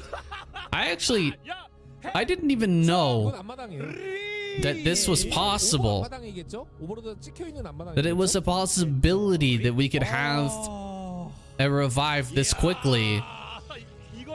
But I don't know if this actually gives Queen the opportunity to all kill. If he gets the kill here with the revive, can he still earn that all kill prize? Maybe? I don't know. This is news to me. We always had it previously in KCM where, you know, if the entire squad gets wiped out, then we have a revive. But bringing out the revive first? That seems crazy. And Best here is going to be double gate in the center right now. And he's lucky enough to have Zerg up here at the top left. That's the perfect location. It's the closest to this double gate. This double center gate. So, you know, if he was in top right, it would be really hard for Best to get up there. It would be a pretty long rush. It's closer than the main base, but it would not be an easy task. Here, it's going to be really, really quick, and Queen is just going to see it now. I wonder if he cancels his hatch on low ground. Actually, it's too late. The hatch is done. Lings are on the way, but only 1 pair of Lings. 1. Because he was making drones already. He was not ready for this. He's going to make, of course, some more Lings here at the natural as well. He's going to try to use his drones to block and maybe deal some damage. He's building a bunch of sunken colonies. 2 sunkens already on the way. He's going to try to hit with these drones. Lings are coming out. The sunken is getting super, super low. There it is. It finishes. It's got 12 HP left over. Good blocking here, though, by Queen, and he forces everything back. Unbelievable. Queen actually gonna hold on. I thought this was a straight up kill for a moment. As best, I mean, he's gonna have so many zealots here so quickly, but Sunken seems to be the call here. Double Sunken. Just keep himself alive and start to pump out those lings. Should get some drones going here momentarily as well. He's got gas too, so maybe he counterattacks with Zergling's speed. Pylon on the high ground. One single zealot on this ramp is like unbreakable, and two like that, you can only walk one ling at a time up that ramp. So two zealots hitting it's gonna take like 50 lings to break that ramp. I'm not even kidding. So I don't think there's any chance of a real full-on counterattack here from Queen. He will kill the double gateway though, and that's definitely worth here for Queen. Killing those is massive. That's so much money that's been spent by Best, and he can't attack with his zealots, and he's just gonna sit on his ramp and wait because that's all he's gonna be able to do with those zealots. So I mean, overall, a pretty big win here for Queen. He's gonna get into his lair very, very quickly. He started mining gas pretty darn early in this game, and Best is gonna respond with just 500 IQ play, which is get a base down in the bottom right instantly. He put two zealots on the ramp in bottom left. He put two zealots on the ramp at bottom right. Now he's just going to build cannons behind this and get a natural or another main base here really, really quickly. The counter, though, of course, is going to be that Spire. With the Spire, he can come up here. He can just kill the two zealots on the ramp and then run up lings, or he can go to the bottom right and harass. He can come down to the bottom left and harass. All options are on the table here for Best. For Queen, excuse me, with that Spire. Hydralisk Den on the way as well. He's not taking a third. I'd like to see him just throw a hatch down at the top right, because that's a very valuable base location to grab. I bet he's wondering. I don't think he knows about bottom right just yet. I think he thinks that Best is sitting here on one base, which is just not the case. And that could really throw Queen for a loop here. He may be preparing for something like Corsair Reaver as a follow-up from Best, just because, you know, that's kind of the only thing that makes sense off of one base. But if he knew that there was a base down in the bottom right, I think he would be pumping up his economy a lot more. He would be building a ton more drones here. He would be getting, you know, extra hatches. He would be really focusing on that econ, but he's actually preparing for something that's not going to be coming here. He does have defense for his overlords. I hope he pops out some Scourge or some Mutas here and goes to the bottom right, though. This overlord might be able to scout first, though. He's heading over in this location almost to that natural. Oh, is he gonna spot it? It looks like he just barely will. This is such an important moment here for Queen in this game, as he sees those zealots. Everything will be revealed here. He's gonna send Scourge down there to possibly try to save this overlord, although it is a little bit too far, and there are 3 Corsairs, so I think he is gonna be able to hold on to that, keep those Corsairs alive. Maybe Queen can try to intercept somewhere along this retreat path, but Scourge just have a terrible small vision range. Very, very hard to find and kill Corsairs just out on the map. If you don't already know where they are, the Corsairs will in fact make it back to some cannons to safety. That base in the top right is being set up here. Looks like a bunch of drones being transferred towards that location. He sees the cannon there in the mineral line. Does know that that is a factor now. Could use Scourge to spot this high ground so he can use Hydras to break the Zealots. That could be the play right now. There's only 1 cannon on the high ground, 1 cannon in the mineral line, so if he manages to flood in with Lings, he could absolutely break that. Here comes the Hydras. Oh boy, Best. There's not really much he can do about this, except build more cannons, maybe in his mineral line. All he's got is running around. All he's doing is running around with Scourge right now, and he's building some some gateways back at home, but he really doesn't have much. Here we go. He's gonna kill that first zealot. The Hydra does die. Here comes the probes. Ling's gonna get up on top of this cannon. He does get on top of the cannon and surrounds it. Wait, he doesn't finish it. Okay, there we go. He finally does finish that off. The probes are gonna drill a pretty nice drill. He tries to start another cannon, but it's not gonna work out for him. Best, he's losing his probes in this bottom right. Queen has broken it. He should be able to get down here and kill this cannon. If not, he could just focus down the Nexus, and there you go. He will focus the Nexus. The cannon out of range, unable to do anything. And this base will end up going down here. Best in shambles right now. His play would have been perfect had he added on just one more cannon at that location. He could have held everything. But skimping here very, very hard on his defenses costs him the game, it looks like, because he's sitting now on just one base with Zerg fully mining on 3. He's gonna lose those pylons. He's gonna lose that Nexus. That's a lot of supply. He is supply blocked right now. He loses another Corsair as well to Scourge. What is the follow-up here for Best? I think he runs away with these probes now. Yeah, send the probes back home. No, he's not going to. Really needs to save those. Really, really important that he gets those back home at some point. Otherwise, it's just dead supplies sitting there not doing anything. Looks like the Ling is going to spot these out. That's like 15 probes, man, and they're all going to end up dying now. The Hydra's here getting into position for maximum damage. Try and pick off every single one of those as they head their way back home. One cannon here. The Zealots are caught off the map. They're heading towards top right. But at this moment, Queen could just break this base, man. He could kill this. He could get in here and kill the main. He's not moving just yet. Another gateway coming up here. Some Templar pop, but they don't have energy for Storm. He could run up this ramp. He's not doing it. He's actually going to have to deal with this Zealot attack at the top right-hand corner. There's nothing here. Queen maybe making like a series of mistakes here that could allow Best back into this game. This is kind of insane right now. Queen, he could have killed him. Like, he could still technically, I think, kill him right now, but he's just not. He's not sending the Hydras up this tiny ramp, and now there's Zealots, and now there's Templar energy, and he should have Storm. So now he just can't do it. And he lost upper right. He lost 2 hatches of production. He managed to save all the drones, of course, but they don't really have a good place to mine right now.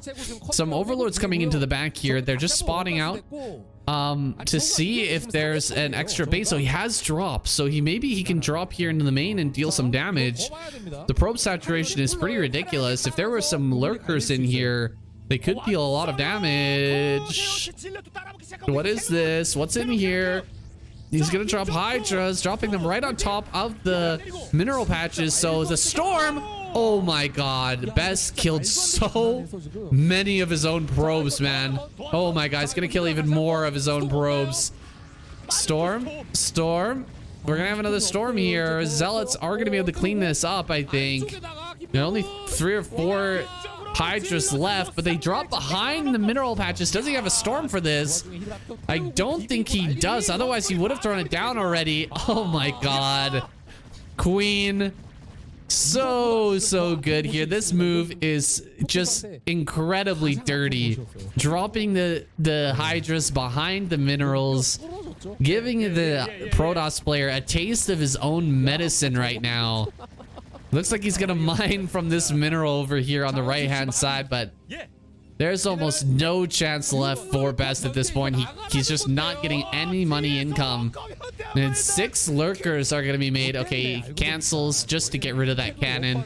There's 1 Storm, manages to kill 2 of these lurkers, and 2 more with another Storm, but GG. Best taps out. Queen. does kill 4 Zerg players, not exactly in a row. He had to get that one revive, but maybe that counts. I don't know. I actually have no idea if that will end up being a thing. Will that actually count towards an all kill? And if Best gets revived right now and kills 3 Zerg players or 4 Zerg players, and it takes this to a long series, will that be considered an all kill? These are just some of the problems that come with casting a Korean tournament. It's very hard to figure out exactly what's going on in some of these games, but here we go. We're going to have another game here. We're going to have another revive. Who are they going to bring back? I think it's probably going to be Best, but maybe Bisu. We'll see. That's coming right up. Okay, as we get into match number 6, it's going to be Snow, who is the revival choice for the Protoss. A little bit surprised there. I thought they were going to bring Best back, but instead going to revive Snow here for Heartbreak Ridge versus Queen. Yeah, let's see how this one goes. Maybe Snow has a good strategy for this map. Best managed to take 1 game off of Queen, but you know, wasn't able to take him down in that second game. That was a pretty sad series of events for Best. Just not having enough cannons at the one location definitely hurt him a lot. And as we get into this game, where there's no certainty that the series will continue any further, I'd like to take this time to just ask you guys for a big help here, for a big service. If you wouldn't mind going down to the description right now, the first link you see will be the link to this video in Korean on KCM's channel. If you could just click that link and go to the video, like the video, comment, just say something nice to KCM here. Tell him that you really appreciate him allowing there to be English content, giving permission for me to cast this so that we can have an English stream of this fantastic tournament. He's done a really good job this season of putting this one on. I would really appreciate it if you guys could do that. And then you can come on back and finish off this series. Have you done it? Good. Let's go on. We've got Snow here throwing down his cannon. He went Nexus first, but there's really not many Lings out here, and Queen is not going to be able to punish. Oh, what is he doing? He's got the third base over at the bottom center, or bottom left, excuse me. Queen is sending a drone across the map. Now that's kind of a dead giveaway here as to what Queen is doing. Okay, he gets the natural base down, but I think he's gonna send this drone up to the top right and try to mine out that mineral patch, is he not? A probe is here to kind of scout this and maybe slow it down. But I feel like with the 2 Lings, he should be able to make it happen. Oh, this drone is getting pretty low, 10 HP, but the Ling does arrive, and this drone is going to mine out this mineral patch that should allow the Lings to run through. Sometimes we see these mineral patches actually have minerals in them. This one has 0, so it does have quite a few stacks, but it's got nothing there to mine. So you just mine it over and over and over again, and eventually you will get through the stacks, and that will open up, and the drone can go back home to mine once again. What's Queen gonna do with this opening at the back? Is he gonna send Lings through? Is he gonna try and go for some sort of lurker attack or a Hydralisk attack, multi-pronged into the front of the natural and to the back of the natural? Those are all options here. We'll see how Snow reacts. He hasn't thrown up a pylon on the high ground yet or anything like that, which is typically what we see in response to something like this. He's just gonna send a zealot, the first zealot, around to the side. Uh-oh. not going to be able to mine through here. This is an important moment. Queen denied from opening up that back area. Gonna send the drone on back home here. And the Zealot has defended that successfully. So Snow, things are going pretty well to plan here. Whereas Queen's been slowed down a little bit at his natural. He wasn't able to get that base rolling right away. And, you know, Snow hasn't really been hiccuped here. He's very much on course to having a strong mid-game. Trying to chase down this probe. It's very important to get rid of this. At least not allow it to go into your main anyway. As the Spire comes down, getting the information that the Spire is on the way would be super, super good here for Snow. As it stands, though, I don't think he'll be able to get that information. Queen just a little bit too on top of things. No! Okay. Oh, boy, is he going to get in here? No, the drone comes out as well. That drone could have been used to block the small gap into the main base as well. Ling speed finishes up. There's a lot of Lings out here. This is kind of scary. And there should be a pylon placed in the back now, because that was mined quite a bit. There's not too many more patches up there, I think. You do want to get vision of that area so that you know when there's something breaking through that spot. So you can properly react to it. If a lurker, for instance, gets through there and burrows on the high ground and you don't even have vision of that area, you could lose your entire probe line at the natural within a couple of seconds. It's very, very quick, and you won't have any vision of that unit burrowing on the high ground. So definitely Snow wants to make sure he has that vision. He knows what's going on, and we are going to continue on here, guys. We've got the makings of a great game here between Queen and Snow.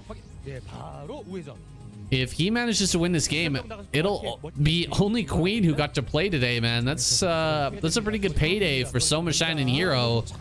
You're gonna earn $1,000,001 each for not even playing a single game. That would be kind of crazy. Good surrounds on these Zealots. You know that they're back at their house cheering, maybe watching on stream. Maybe watching the first player view of Queen right now, just hoping that he's able to take this away. It's unfortunate that we didn't get to have an in-person finals here this year with KCM. The last in-person finals we had was fantastic. It brought in, it actually made for the highest viewed video I've ever had on this channel. So definitely I have motivation to want to see that again, but unfortunately for now we're not going to have that. I know ASL is going on right now, and there are still COVID limitations in Korea, of course, most places in the world, Canada included, where I'm at right now. There's most of those have been kind of let go of, but I think in Korea they're still taking it seriously. I think in Japan they're also still taking it seriously, but maybe that'll start to lighten up here this next year, and we may end up seeing another in-person finals. That would be fantastic. Looks like Corsair's coming up here. Oh, the Scourge were not microed.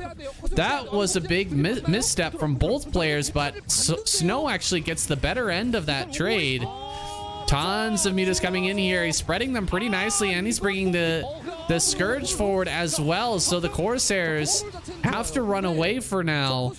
The Zealots are all dealt with, and the Sunken remains. So overall, a win here for Queen. Snow back at home, I bet, panicked, throwing down cannons in his mineral lines at the moment.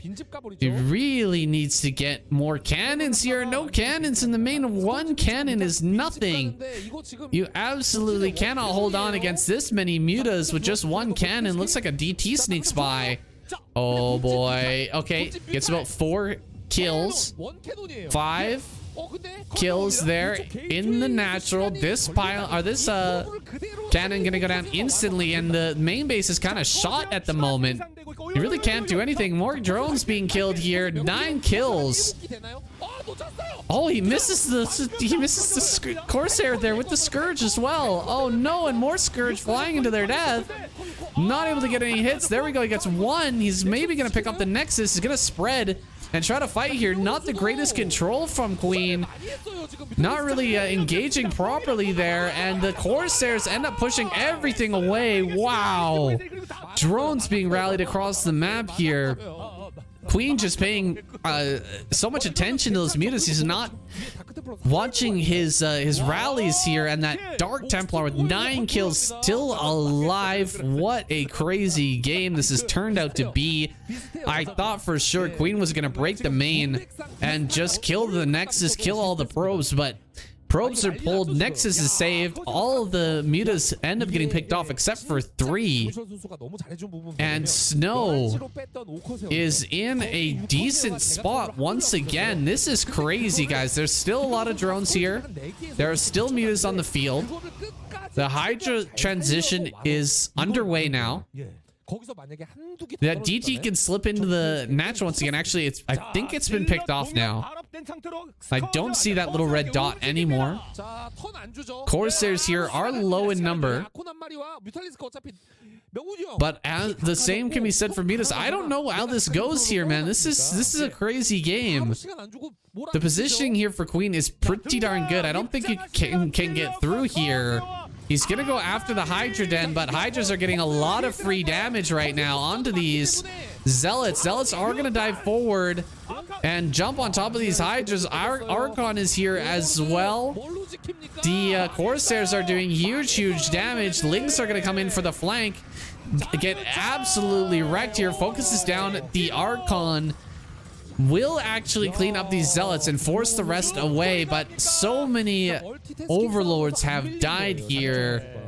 The multitasking on both sides being pressed to the absolute limit right now in these fights. And you know, Queen, he hangs on, but he's going to have to reproduce so many overlords here, and during that time he's not going to be able to drone. He's not going to be able to produce more army, and that just leaves Snow with just a huge window of time here where he gets to decide the next move. He can go for another attack, he can take a base. There's nothing that Queen can really do to punish in terms of building, you know, a big army and trying to attack. He also, you know, it's going to be hard for him to take another base right now because he just doesn't have the army for that either. And more Corsairs coming in, killing a ton more overlords. Supply block once again. Zealots diving on top of this. With proper drilling, maybe he can hold on here. Sorry, that's a bit of a meme, but Hydra's coming in from the back. Zealots make their way into the main, and this is one of the kind of killing moves that Protoss can do, is just dive into the main, kill the Spire. Now we can't build any more Scourge. We cannot stop the Overlord massacre that is, you know, continuing here in this game. Down to 64 supply of 61, so he needs at least another 1 to 2 Overlords before he can really produce much. He should be popping out. There's 3 more Overlords, so he can finally make something. But a shuttle coming across the map. Is this no, it's got to be a storm drop, or just some Zealots gonna be ferried here into the main. Either one is gonna be very strong. A lot of lurkers being produced right now, but it's too late. Queen has to hold all of these Zealots. He just doesn't have a single lurker ready at the moment. Looks like the drones are gonna have to be transferred into the main, and there's a DT ferried in here. He's gonna get so many kills while Queen is just super busy here dealing with all these Zealots. 8 kills, 9 kills, 10 kills. Nope, 10 kills. There we go. Kill number 10 goes down. That's so much economic damage. Snow gonna take his 3rd base. Very nice and comfortably here. Build out his Dragoon army and come across the map for the killing blow, I think. Queen has a lot of lurkers to work with, but it's just so hard right now. Lurkers are going to come around the backside, try to get some kills on some probes, but there's already observers here. All the probes have been pulled. Dragoons are in position. Lurkers end up going down. That was the real last Hail Mary play here from Queen to try and get some sort of damage done, but he just isn't able to make it happen. Snow running away with this game here, has his third base on the way. Queen light years away from a fourth. Gonna try and drop his DT here in the main once again. He actually picked that up and saved it. Pretty hilarious to keep that thing alive for this long. There's no scourge that can be made here for Queen because that Spire went down. He can continuously drop in here again and again. There's not really too much that Queen can do about it. Here comes the attack. It'll be paired with the DT running in for even more damage here. Queen going for some sort of counter, but he doesn't know about this massive army bearing down on his natural. And this has got to be it here. Drone getting picked off in the main base. Templar going to get that beautiful storm there on the retreating drones as well. Oh, a drop. Queen gonna try for another Hail Mary play. I really thought that that was the last with that lurker diving in. This is a 1% play, but it's 1% chance of success, but that's better than the 0% chance of actually fighting this army. So he's gonna go for it. Diving in here, there's 3 cannons. He's gonna drop right on top of them with the Hydra. It's gonna kill this Nexus super fast. He has lurkers here as well, so he's baited the drones to pull away, and now he's gonna go and drop the lurkers on the high ground. If this kills all of the probes, maybe he can win this. No, it's not gonna do so. He gets maybe 1 probe. No, not even 1 probe ends up going down. So he's gonna run around to this side, and yeah, that's not gonna get any kills either, unfortunately. So this lurker will be for naught. Burrows and dies here. Main base has been completely sacked for both players, but especially for Queen. He's got nothing left, whereas at least Snow has some production remaining. He needs pylons, but his army is still huge. Dodging storms here, but it doesn't matter. This Dragoon army alone could easily clean this up. All the Hydras go down, and this should be the tap out moment now for Queen. Even if he killed every single probe with that last attack, I still think he would be in a rough spot. He's gonna drop a couple of lurkers, but they will be cleaned up nice and easy. GG! Snow bringing it back here with the revive, able to take down Queen, and will continue on. The look on KCM's face says it all. That was a really rough game for Queen there, and he's gonna have to, I guess he takes that all kill prize, and he sets his team up for a win here, but it's up to Soma, Shine, and Hero to finish things off. They've got no revive, only 3 players remain. Can we take this to 9 games? Can Snow bring us there? We're gonna find out in our next one. Okay, with Queen eliminated, we can move on to Snow versus Soma. Wipe our collective brows of sweat, thinking that it was about to be the end of the Season 1 finals. But no worries, we still have more games to come. If Snow can continue this streak, we may go all the way to 9 games, but here in match number 7, a very tough opponent for him, Soma. Let's see what build he decides to go for. He's already up to 11 drones, so I think it's going to be that 11 hatch. Unless he drops a pool here. Ooh, that probe is going to make it just, I think, barely in time. Oh! That's why you go 11 hatch. It used to be really important, or it used to be really popular to go 12 hatch, but getting that hatchery down, very important to get it as soon as possible. You cannot be waiting for those extra drones. Throws the spawning pool down on the right hand side. Blocking the spawning pool is good, but it's not nearly as good as blocking the hatchery, because you can just throw that down anywhere on the creep. Doesn't really matter that much. And we're gonna have some pressure here from Snow. Snow gonna bring out some gateway here. He's gonna bring out some zealots, put a little bit of pressure on. This is a fake, total fake here, because there's no forge on his side. but he's forced a lot of drones out here. Oh, wait. There's a forge done. Hold on. He built another pylon there in the back, and there's the cannon. So it is actually cannon and zealot here. What a wild start for this game. Snow. I don't think I've really seen this except on the ladder. This is pretty crazy play from him. He's gonna cancel his hatchery, take a gas and a third instead, and Snow is successful here. He's gonna let the cannon finish as well, because that's just so annoying to deal with. Someone would love to take his natural eventually, but gonna block this ramp here, slowly pulling back with that zealot, and the second zealot comes up as well. Oh man, this is so annoying here for Soma. He's gonna have a really hard time clearing this, and I think he's just gonna have to go into lair. Not able to play his game at all, being completely forced by Snow to play a really strange, weird PVZ. Now, the Nexus hasn't started yet, and the second hatch is just about to finish.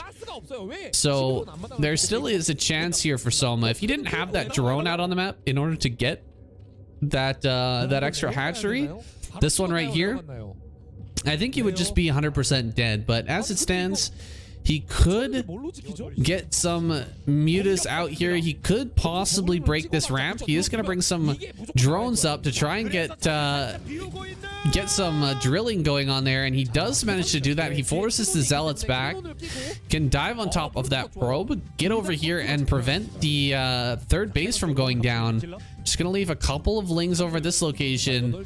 He may end up getting stuck on his ramp once again, but at least with lings popping out of this spot here and the reinforcements coming up, he should be able to keep this hatchery alive at the very least. There we go. A few more lings pop out. He's got 6 now.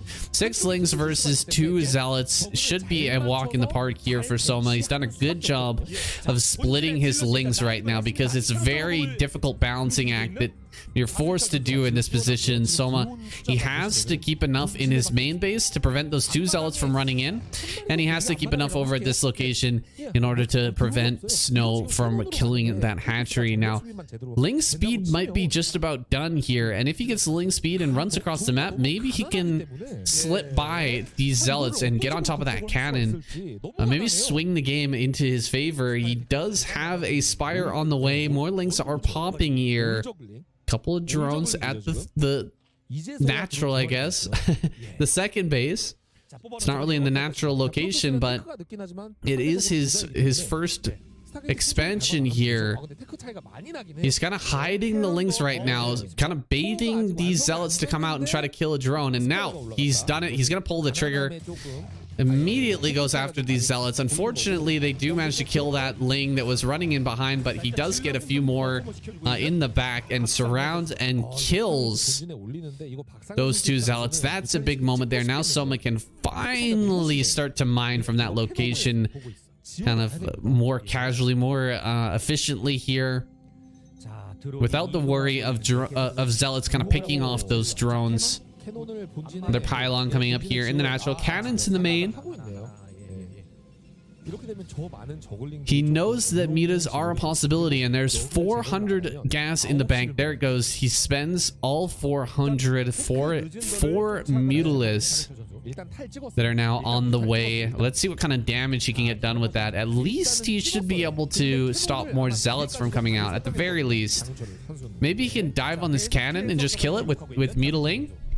I think that's a good idea. Just pull back the muta that's being targeted by the cannon. You should be able to get away without losing any mutas anyway. There's one zealot running into the main base. Will be tracked down here by the speedlings.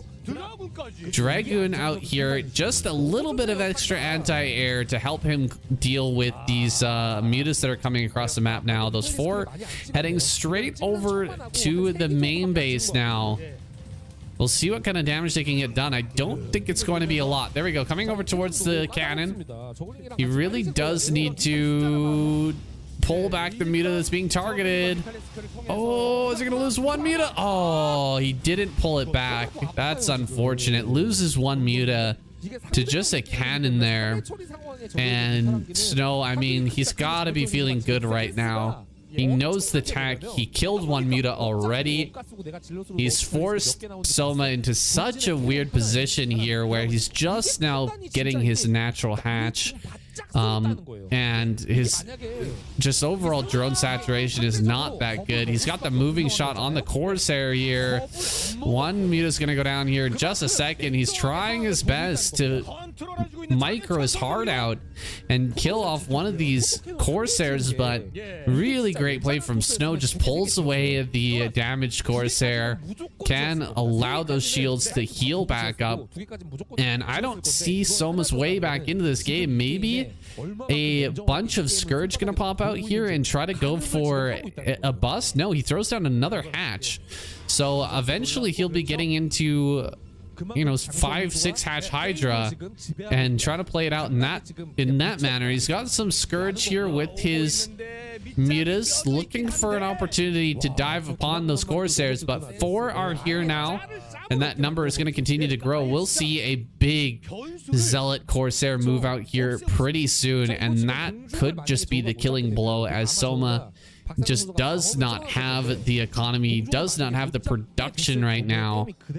to keep up with this army that Snow's about to field. And, you know, there's a few Scourge here. There's quite a few Mutas.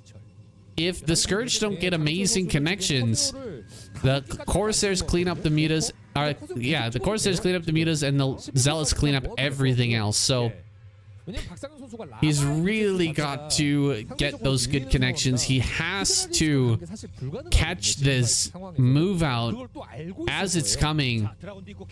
He's gonna fly in here towards the main. He's looking for a bulldog play here. Just dive on top of the main base cannons, try to kill as many Corsairs as possible. Why didn't he split off any Scourge there? Just kill that one Corsair.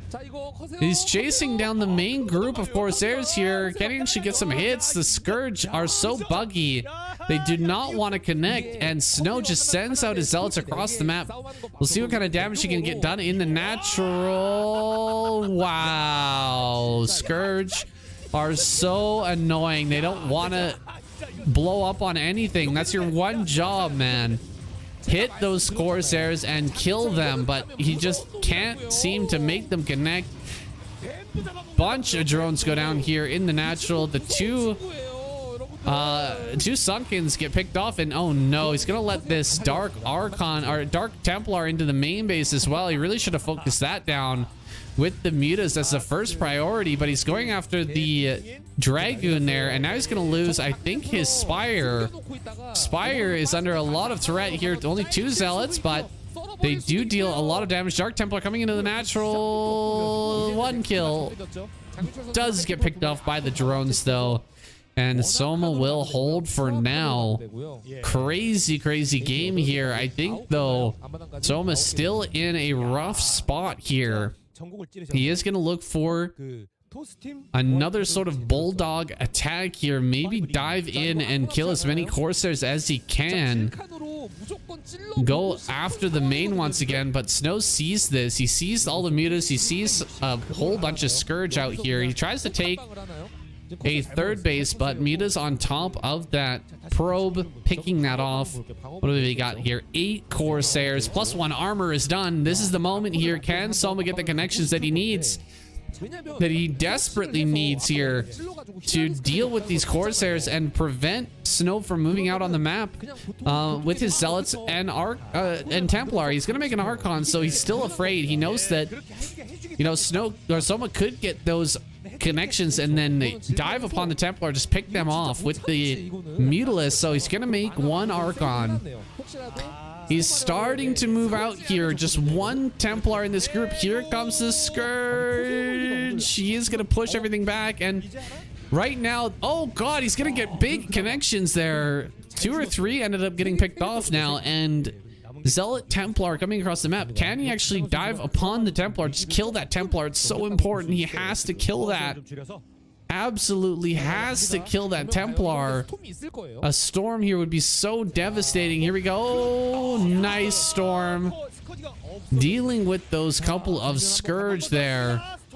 One more storm is available. If that ends up on the mutas, it's going to swing the fight so hard in the favor of Soma. Here we go, diving on top of the Templar. There's the storm. Oh my god. It does deal a lot of damage to the Zealots on top of that, the sunken colony, but the Corsairs going to fly in. They're going to clean up the remainder of these mutas. Of course, there were a few hits from the Scourge, but just not enough. You need like a full group of mutas to kill off all these Zealots before they destroy the hatchery. He just does not have enough. One muta is left over, just tickling these Zealots with their glaives. He actually cannot get into the natural because it is a solid wall there.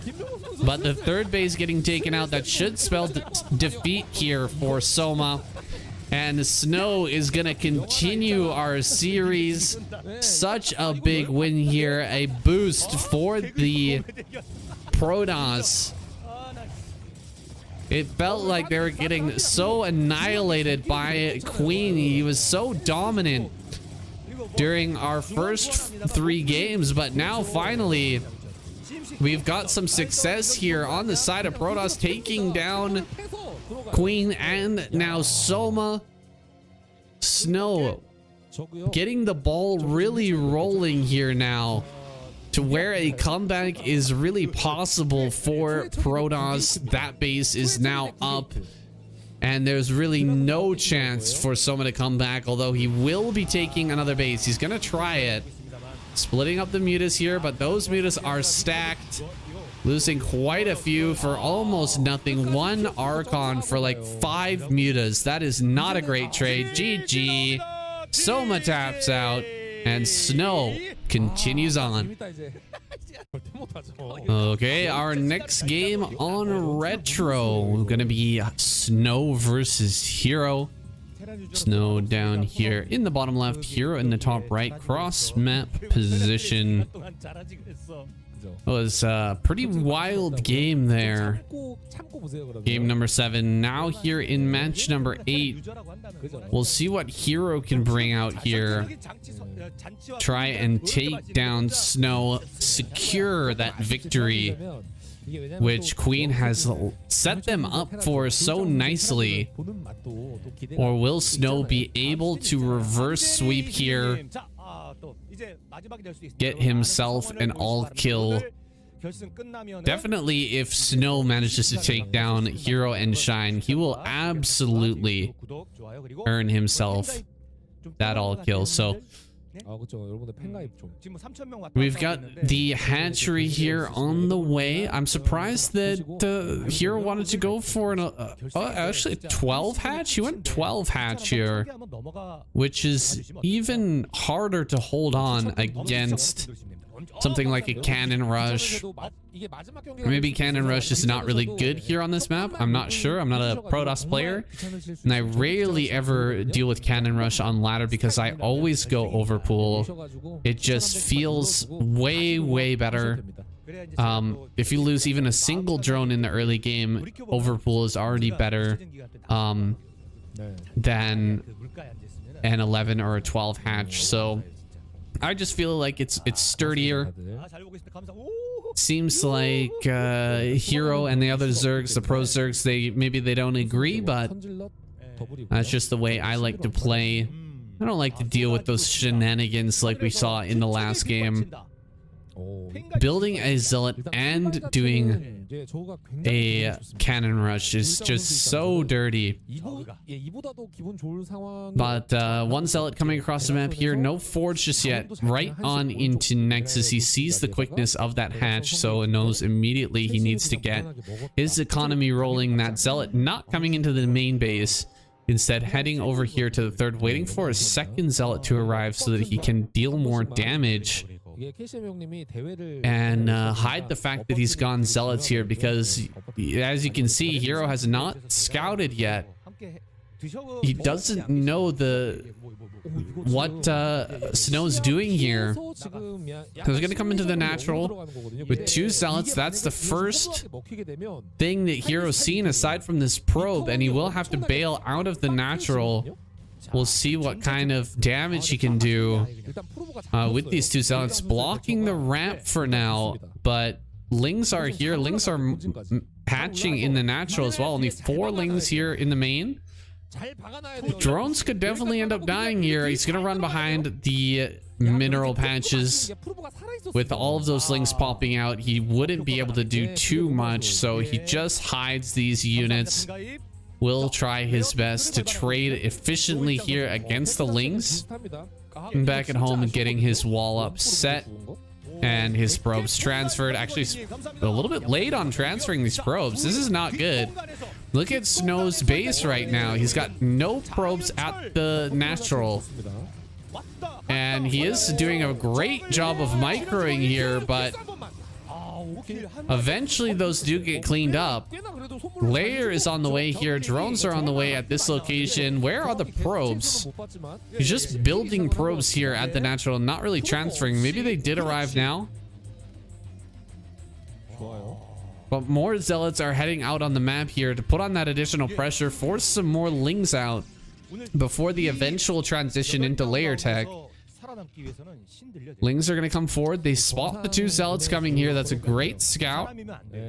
We'll be able to bring all the lings into position here before they arrive. Sitting here on the ramp, not really doing much, is Snow. You can't break this position, but you don't really need to because it's not in a location that can actually threaten your drones here. Mutas are going to be on the way shortly as well. He can continue to drone up. Goes around this army as well. He's got an overlord near the natural. Actually, I think it's gone around. Where is that overlord? Looking at the minimap here, it looks like he's actually running away with both overlords. So doesn't have any information about what is going to be coming out further here. He surrounds on the ramp, going to kill these 2 zealots. Big moment here for our Zerg player, getting rid of these units. Very, very important stuff. Pushing them all back. Can begin his transition here into drone once again with that threat removed. Some hatcheries are coming up here, and I'm going to be watching very closely to the positioning here for Hero because I really haven't played this map. I want to know what's the best locations to put down the buildings here on this natural and on the 3rd base. That is an interesting location for the hatchery, but you can see the larvae do have some space to pop out, and 1 or 2 buildings between that 3rd hatch and the macro hatch here should be able to put a pretty decent wall for which to hide lurkers and sunkens behind, keep them safe from zealots. That's looking pretty darn good there. Another hatch coming up. I think that is the 6th hatch actually. So 6th hatch Hydra going to be the follow-up for Hero. And he may end up getting this Corsair. Ooh, that was some really good dodging. Still ate 1 Scourge hit though. Is about to be taken out here. I think the Scourge should be able to move to intercept. Oh, it's really, really close. Oh man, Snow, I don't know how he does this, keeping that alive forever. Zealots making their way over to the 3rd. Where are all the units? I think it's Mutas in the eggs right now that are about to pop out, but he didn't build any sunkens. Kind of craziness from Hero here. He really should have built sunkens if he's gonna go Muta. But he's doing a good job of running these drones around, just drilling on top of the zealots here. He does lose a few, but overall hold is pretty good. There we go. Now building a sunken finally. He's lucky that a zealot didn't run into the main during that, because that's typically the move for a Protoss player. Run a bunch of zealots into the 3rd, and then 1 or 2 run into the natural in the main. Get a bunch of damage. Look at that positioning. If only he had that set up just a little bit earlier. He does manage to hold on though, and Mutas are now a threat on the map. Where does he want to go with them? Think he needs to pop a few extra Scourge here before he can make any moves. Need to have that threat so that the Mutalisk can't just get moving shot all the way across the map and killed off. This doesn't seem perfect. I don't know about this this building positioning here. I guess with eggs move to the left side, you can block that between the hatches area. But generally you want the sunken colonies right up against the hatcheries so that you can so that zealots can't really get good surface area on them. We'll see how that goes. Looks like another bulldog tactic. Ogre Zerg gamer flying in here to the main. This is where you just send a whole ton of mutas to kill the cannon in the main and then take over that main base with Scourge as a threat to push back the Corsairs. There's really no way for these Corsairs to engage right. Wait, he's actually sent. Where is he going? Oh my god, he just sent the Scourge all the way away. You need to have those there to keep the Corsairs off your mutas, but he sends them towards his home. I don't know what rally point or what hotkey got messed up there, but kind of missing out on opportunity. Hero almost loses his mutas and loses control of the main base. That was a golden opportunity there with only just one cannon in the main and no Archon yet. He could have potentially taken that out. Now he's going after this third base. We do have an Archon now. We do have a lot of Corsairs. There is that +1 armor on these mutas and Scourge, but the Scourge haven't gotten their connections yet. More links coming up here. Can he surround and maybe kill this Archon here? Corsairs are gonna have to back away. Oh, a massive storm. Holy, what a storm there. It killed so many Scourge and mutas. 8 kills on this High Templar. Damn, that was one of the best storms I have ever seen. Unbelievable damage from that one single storm. Just cleans up that attack perfectly. And now Snow taking his base. Guys, is it really happening? Are we gonna have the Protoss come back? They did go out of the regular 8 weeks in first place. But with Queen's performance here today, I thought it was going to be a Zerg win. I thought for sure they were a shoo-in to win this season, but now with Snow coming out strong here and Best shutting down Queen. It's crazy, man. Maybe Snow can bring this one back. Corsairs here looking for some more kills. Definitely want to try and supply block a Hero at this moment while he's heading to Hive and looking for a 4th base. Scourge here finally getting some good connections. They've been looking for those hits for the past several minutes at least. But Snow's been so good at microing those around and keeping away from the Scourge. His Corsair count is still relatively high here, and there's not really a good opportunity for Hero to build any more mutas. He's just gonna have to come forward and take the fights with Hydra. Trying to get this Templar. He really wants to get it. There we go. 2 Dark Templars here though. And do we have Overlord speed? No, we do not. And Overlord moving out here so slowly. That's definitely an oversight by Hero. Making the Hive before even making Overlord speed is pretty crazy. That's something you rarely ever see because DTs are so useful in this matchup. Lurkers are not morphing here yet, and it's just pure Hydra to defend this 4th base. Can he keep this alive? Okay, finally a Lurker Egg pops. Lurker Egg on the ramp is really gonna slow down this attack by Snow if he wants to do it at all. Hydra's here coming to high ground. Couple of kills for these DTs as the drones pass. Gonna get a couple of Hydras as well. The Overlord is so slow. Oh, is gonna get one. Oh, they barely slip away. Really good moves here by Snow, dealing a bunch of damage and getting off lightly here. A lot of lurkers morphing. This is one moment that haunts the nightmares of every Zerg player, is when you're morphing your lurkers and the Protoss army shows up and storms them all to death. I think Snow not able to make his move just yet, so going to back away. Another macro hatch here in the natural. Hero really starting to hit his macro stride here with that fourth base being saturated. Lurkers are pumping out en masse. Crazy crackling upgrade will be coming here soon for the Lynx. It's not quite done yet, but he'll be getting those upgrades soon. +2 armor, +1 attack for Snow is really, really strong.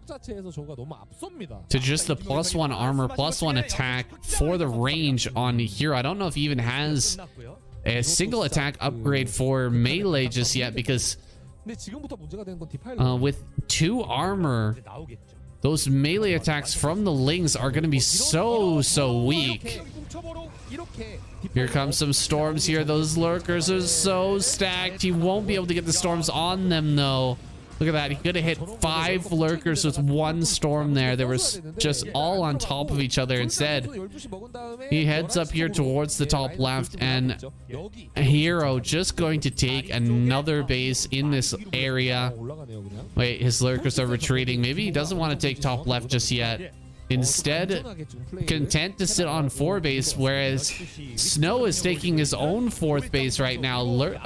Cannons on high ground. Good job taking out the Archon. Just a surround with the Lings, able to take that down. Dark Templar, of course, very, very good at defense.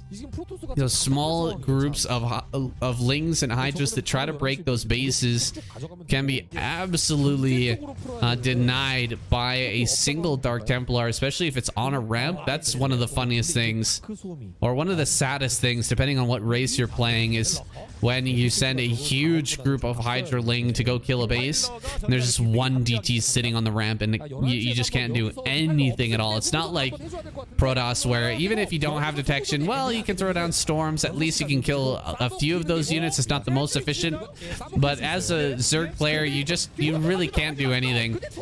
Flank here with the lurkers. Big storm there. Actually kills his own observer, but he's still got 1 observer left over. Hydra flank is getting destroyed here, and the lurkers are dying. There we go. He gets another Templar at least. Hydra's here from the right hand side. Lings as well. He's gonna surround and kill these last few Templar. Oh boy, this is getting scary here for Snow now. Can he hold on? Can he try to push this base up in the top left? He actually keeps the remainder of his army alive, but so many Dragoons were taken out there. Dragoons, the backbone of the army, take a very long time to build. And the larger they are in number, the stronger the Protoss army is, at least in the mid game. Now that we have Defilers out, it's not as big of a deal how many Dragoons you have. Plague. Oh man, that's so painful. Massive Plague going down on these units. Another group of Zealots gets plagued there, and these Zealots cannot engage with the Lurker army anymore. There is no way he can get through there with his present condition. Even with +3 armor, it makes no difference whatsoever to the plagued army. Gonna lose. You're just gonna get completely wrecked. +3 armor does nothing when all your units are at 1 HP. Oh, DT here in the 4th. What? 18, 19 kills? Oh no. Everything was going so well for Hero. He's still focusing on this armor. 25, 26, 27, 28. Oh my god, 27 kills. Oh man, Hero. He was doing so well, dude. The plagues were amazing. The army movement was fantastic. He was taking great trades here in the middle, and then 19 kill DT ruins his economy. He just has nothing now. Over at this fourth base, I don't know if he's even noticed yet. He hasn't transferred any more drones to this location. He's still fighting here in the center. He's bringing forth his Ling Hydra army. He's got to notice soon that the money is just not coming in like it used to. The upgrades are getting pretty good here for Hero now. He's like +2/+2, I think. Should be getting the melee upgrades as well at Dark Templar up towards the 5th base as well. And simultaneously attacking over here at the 4th. Oh god, this is gonna get so many kills. It's already at 4, 5. Oh man, everything going down in this base. No, 8 kills. Oh, combined 20 kill. No, more than that. Almost 30 kills between the two. Dark Templar. 4 more DTs being loaded up and sent into the top left-hand corner as well. Looks like a lot of Lings here trying to help out, trying to clear this. Cracklings are pretty good, but DT's one-shotting all of them. And the hatchery goes down. Oh man, this is getting crazy. Another base going down here at the bottom right. There's one DT to protect that, but the probe falls.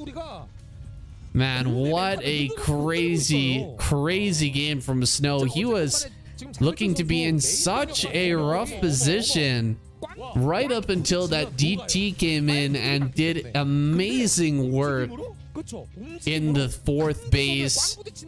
Now we've got Hero stuck at this point where he just doesn't have that many drones. He's trying to re-drone here, but at the same time, Snow can continue to get damage if he gets this Templar drop off. Kills a bunch of drones. Oh my god. Okay, he wasn't paying attention. That was really, really scary stuff there. I thought he was gonna get so many drones from that. He's coming over here. Can he get some more kills? One Templar comes out. Oh, he gets that. Gets another storm off there, but loses the Templar. Not bad, not bad. Gets a few kills. 3-2 is done. 3-3 is done for the Hydralisk. 3-2 for the Lings. Really great upgrades here for Hero, but Snow is starting to take bottom left. If Snow gets bottom left, this is still a game that's kind of up in the air here. Actually, it'll be on, really on Hero to figure things out.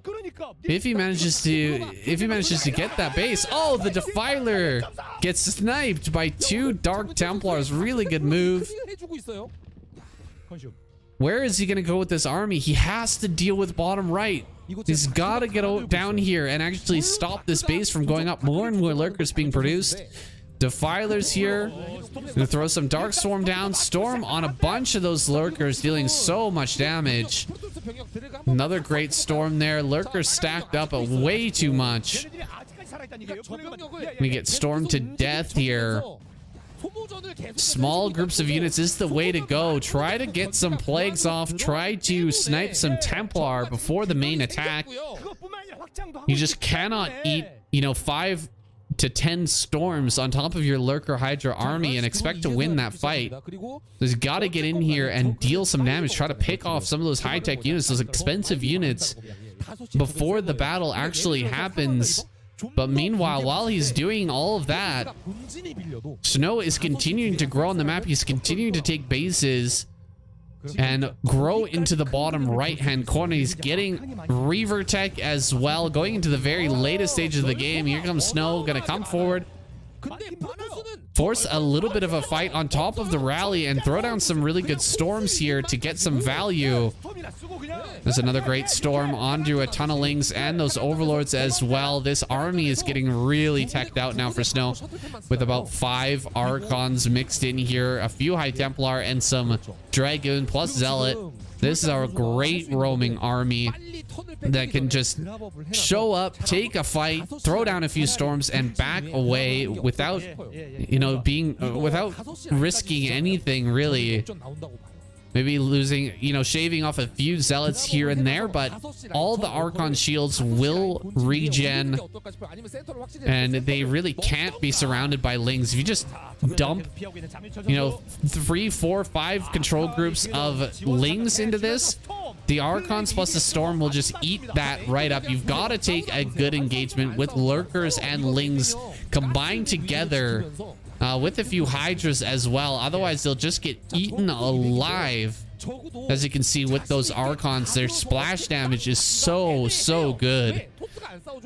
Here comes another shuttle heading over towards this top left. He's actually going to get in here again. Just a small corridor where Hero is not properly paying attention. He's not properly defending. Oh, man. So many kills again. A Dark Templar up here into the top left. Can he actually get a few kills? Few lings getting picked off. It's gonna go after some of those drones at the 4th base storm. So many kills here, and the economy getting reset once again. So frustrating. 12 more kills on this Templar. Crazy damage. Big drop coming down here to the bottom right. He actually hasn't unloaded anything yet, but I think he should here in a moment. There we go. Lurkers and lings into this base. There's a nice plague there. Gonna go after the Nexus with just 3 lings. 4 lings. Okay, a few more do come out, but the storms come out and this Nexus will be saved. Oh god, I'm starting to really get nervous here for Hero. The base is secure down here in the bottom right, and there's gonna be Reavers out soon. Great storms. The lurkers dodging pretty well there, not eating the full brunt of that, not actually being burrowed until the storms were all set out. So actually able to move out of the way of them before burrowing down. Another bunch of cannons coming up here in the bottom right. Snow securing this base. Might be the nail in the coffin here for Hero.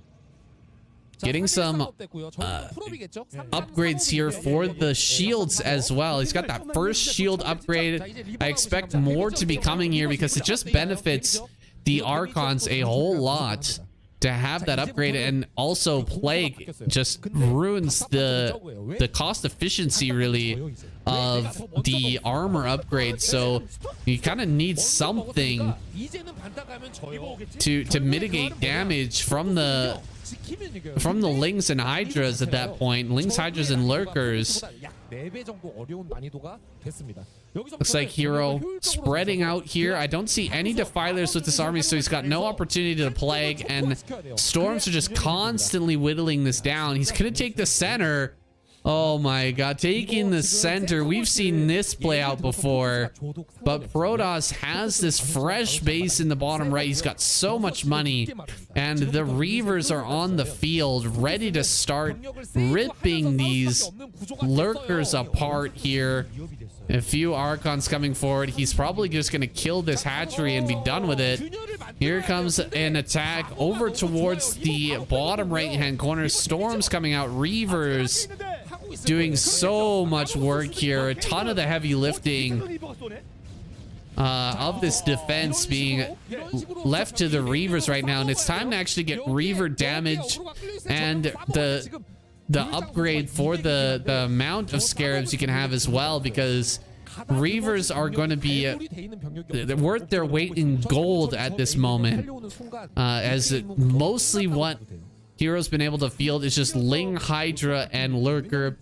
I know some of you guys might be thinking maybe it's time to go into Ultra, but Reaver does even better against Ultra. They just rip Ultras to pieces, especially once you get that damage upgrade.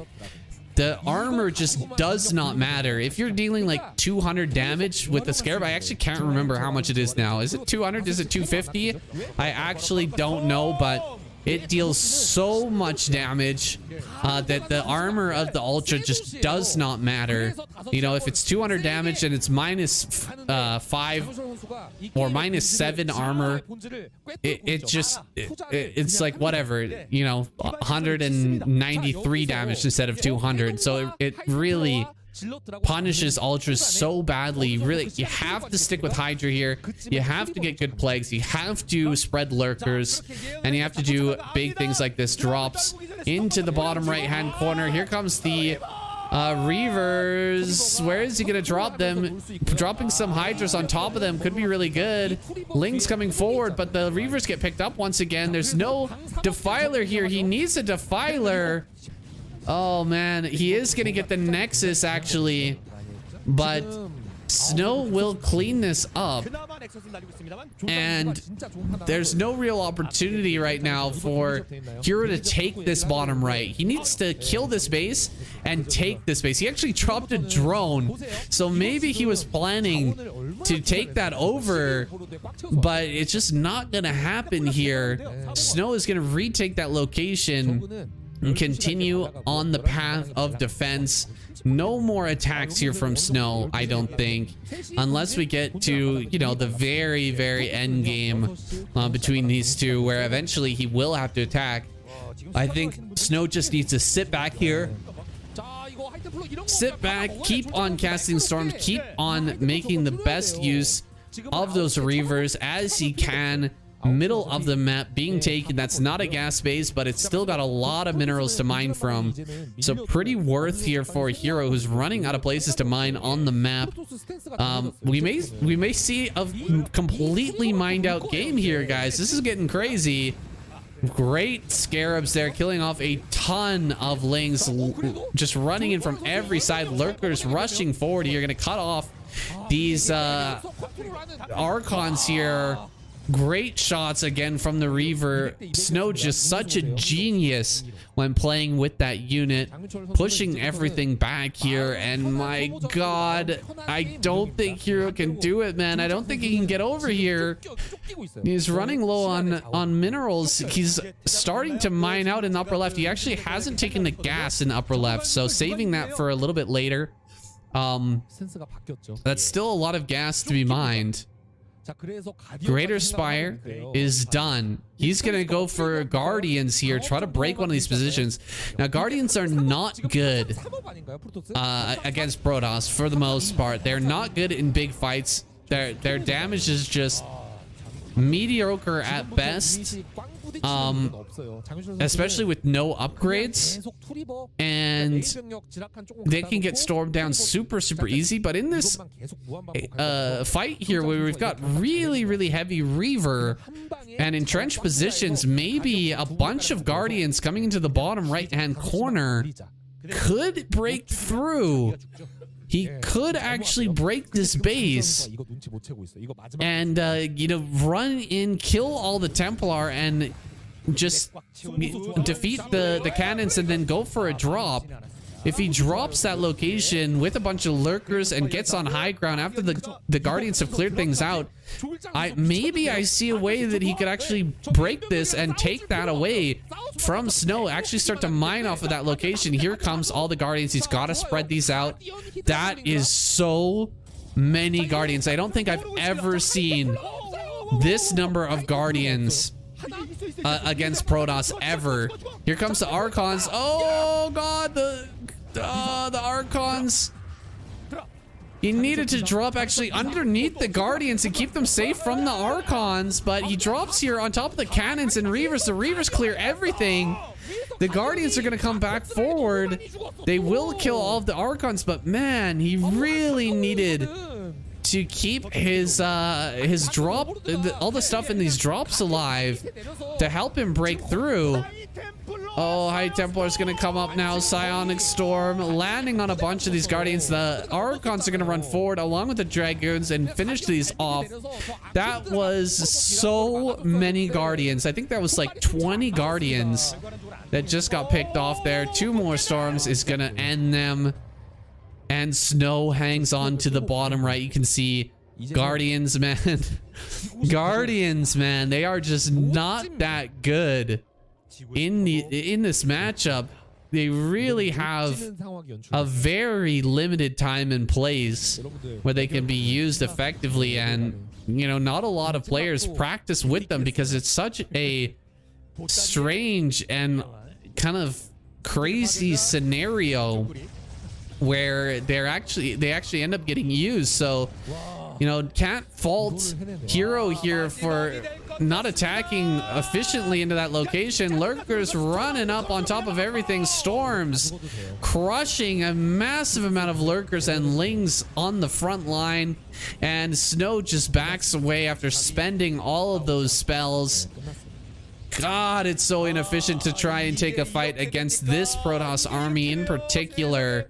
Not even with Reavers mixed in, but just pure Archon Templar with a few Dragoons is so hard to kill. And it looks like we're back to plan B now for Hero. I'm gonna go ahead and take this center base. No more Guardians, I think, will be made this game, as it just did not do what it was intended to do. Here comes some more Reavers. Gonna clean up these Lurkers here and potentially kill off the remainder of the drones at this location. Plagues going down here. Lings storming in, but the Storm plus a Reaver just ripping them apart. Hydra's diving on top, but everything goes down. 5 Archons, 3 Reavers. So powerful. GG. Snow takes down the second to last Zerg player in our lineup and gets the clapper 100%. Definitely deserved there. That's the second time we've almost seen. Well, I guess it didn't quite go to mine out situation, but that was another great macro game for Retro. An awesome map. And we're gonna go on to our final game now, guys. The very last of the series. I know it's sad, but it does have to end, and one of these races will be taking home that 4 million won prize. Will it be Protoss? Will it be Zerg? Let's go into our final game and find out. Well, match number 9, our final game of the night. Here it is. Shine in the bottom right hand corner, Snow in the top left, and I bet you that Shine, while watching Queen dominate for the first 3 games of this match, never expected that he would be the last player. With all the marbles on the table, everything relying on him to win a single game. I bet that thought never crossed his mind, but here we are with Shine, the final Zerg player of the group, defending Zerg honor here. We'll see if he can take down Snow on this map, or will Snow clutch it out for the squad and take home the bacon. It's all down to this, boys. This is it. One game, and it's on a crazy map here. We haven't seen too many Zerg versus Protoss, but on this map, but there was one game earlier in the series, of course, that was where I did mention a lot about that base in the center right. I doubt we're gonna have that base ever taken in this game, though, because I'm sure that Shine has some sort of crazy build here for us, something that he can use to try and knock Snow out early. I doubt he wants to go into a late game like we saw in that last one, Hero versus Snow was crazy long, and Snow showed he is insanely good at defending in the late game. He is so strong with his Reaver, Archon, Templar play that you really don't want to get into a situation like that here as Shine. You want to find some way to knock this player out ASAP and take that win home. If that doesn't work though, it will be a Protoss victory. Lair here on the way. Everything being scouted by Snow so far, but we should see more links popping out soon. We should see likely link speed coming up here in a little bit. Get rid of that probe, and then we'll find out what kind of tech Shine wants to go for here. Guys, now that I've got you here in this final game, before you peace out after the very last at the very end, as most of you I assume will, I just want to make sure that I remind you guys to check out KCM's channel once again. Give him a like. Also, if you can, I really appreciate it if you can support this broadcast and all of the myriad of things I am doing on this channel now, including replay casts and other types of videos. I want to be doing more of those as well. So if you can, I definitely would appreciate that. Talking about the most recent video, I talked a lot about the controversy with Flash and kind of explained that more. If you haven't seen it yet, definitely check that out. But I feel like I kind of wanted to say this, but I haven't really said it yet, is that I feel like StarCraft is in a fantastic place right now, with or without Flash. It's been amazing, as this group, or this tournament has shown here. Both the semifinals and the finals have been fantastic. Absolutely awesome series of games in both cases. So with or without Flash, I really feel like Broodwar isn't going anywhere soon. And we're going to continue to see amazing games. We're going to continue to see new innovations from these players. And very close series. Plenty of interest as well from both the Korean and the foreign community. So I'm super happy about that. That being said, I've been watching the ladder recently, and you guys can check it for yourself, but the #1 player on ladder right now, he's got over 100 wins with 1 loss and plays random every single game. His MMR is over 3,000. I don't know who that is, but I think it might be Flash.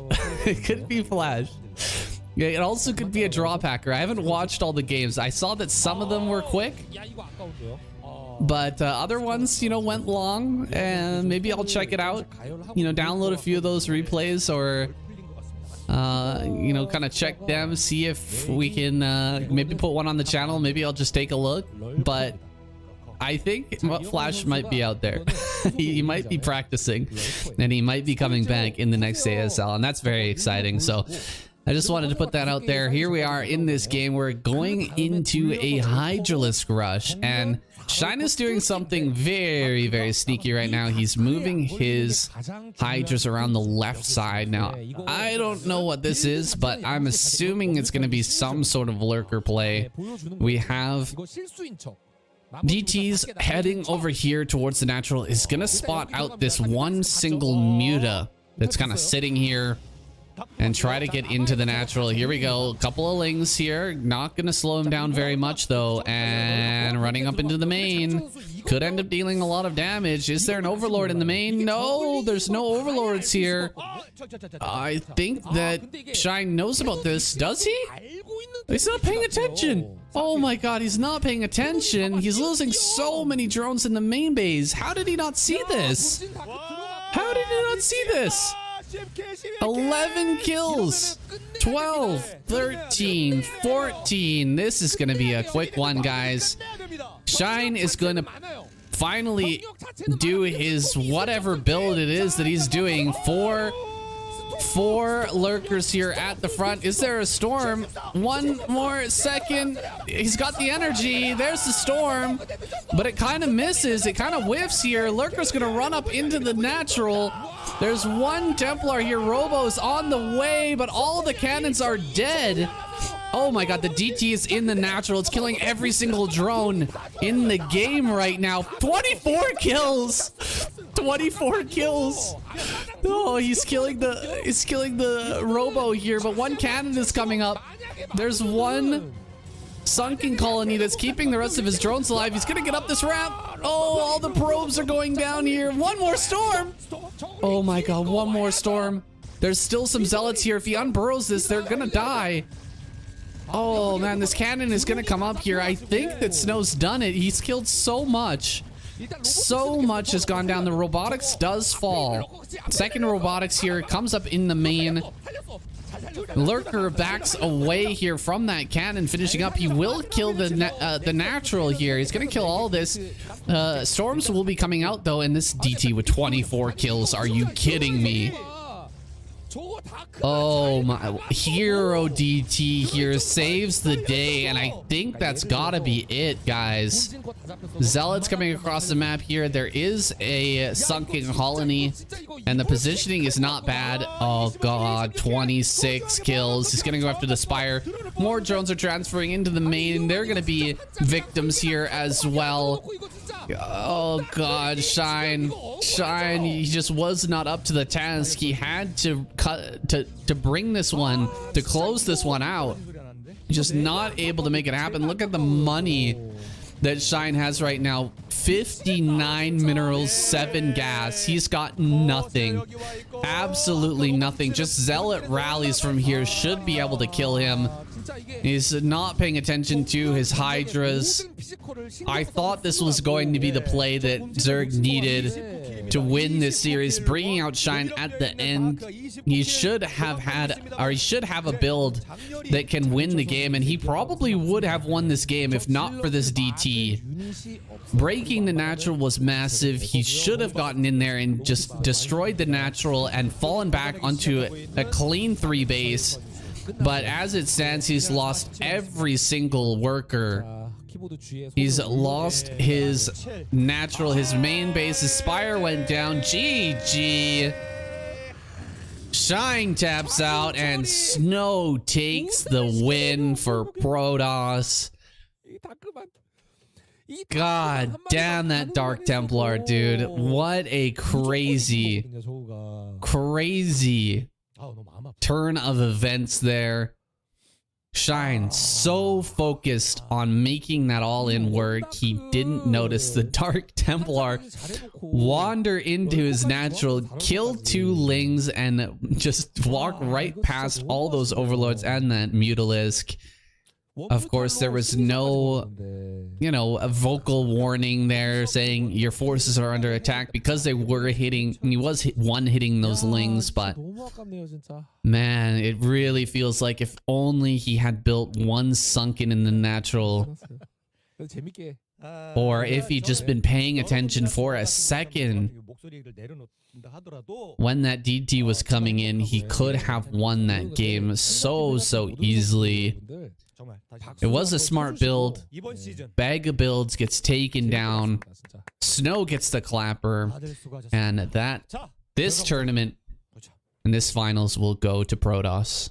Okay, guys, the finals is over. Thank you so much for watching. It is a Protoss victory, with Snow able to clutch things out at the end. That was a absolutely insane finals. I hope you guys loved it, and this is not the end, guys. It is, of course, just season 1. We will be back with another 3 seasons in this year, 2023.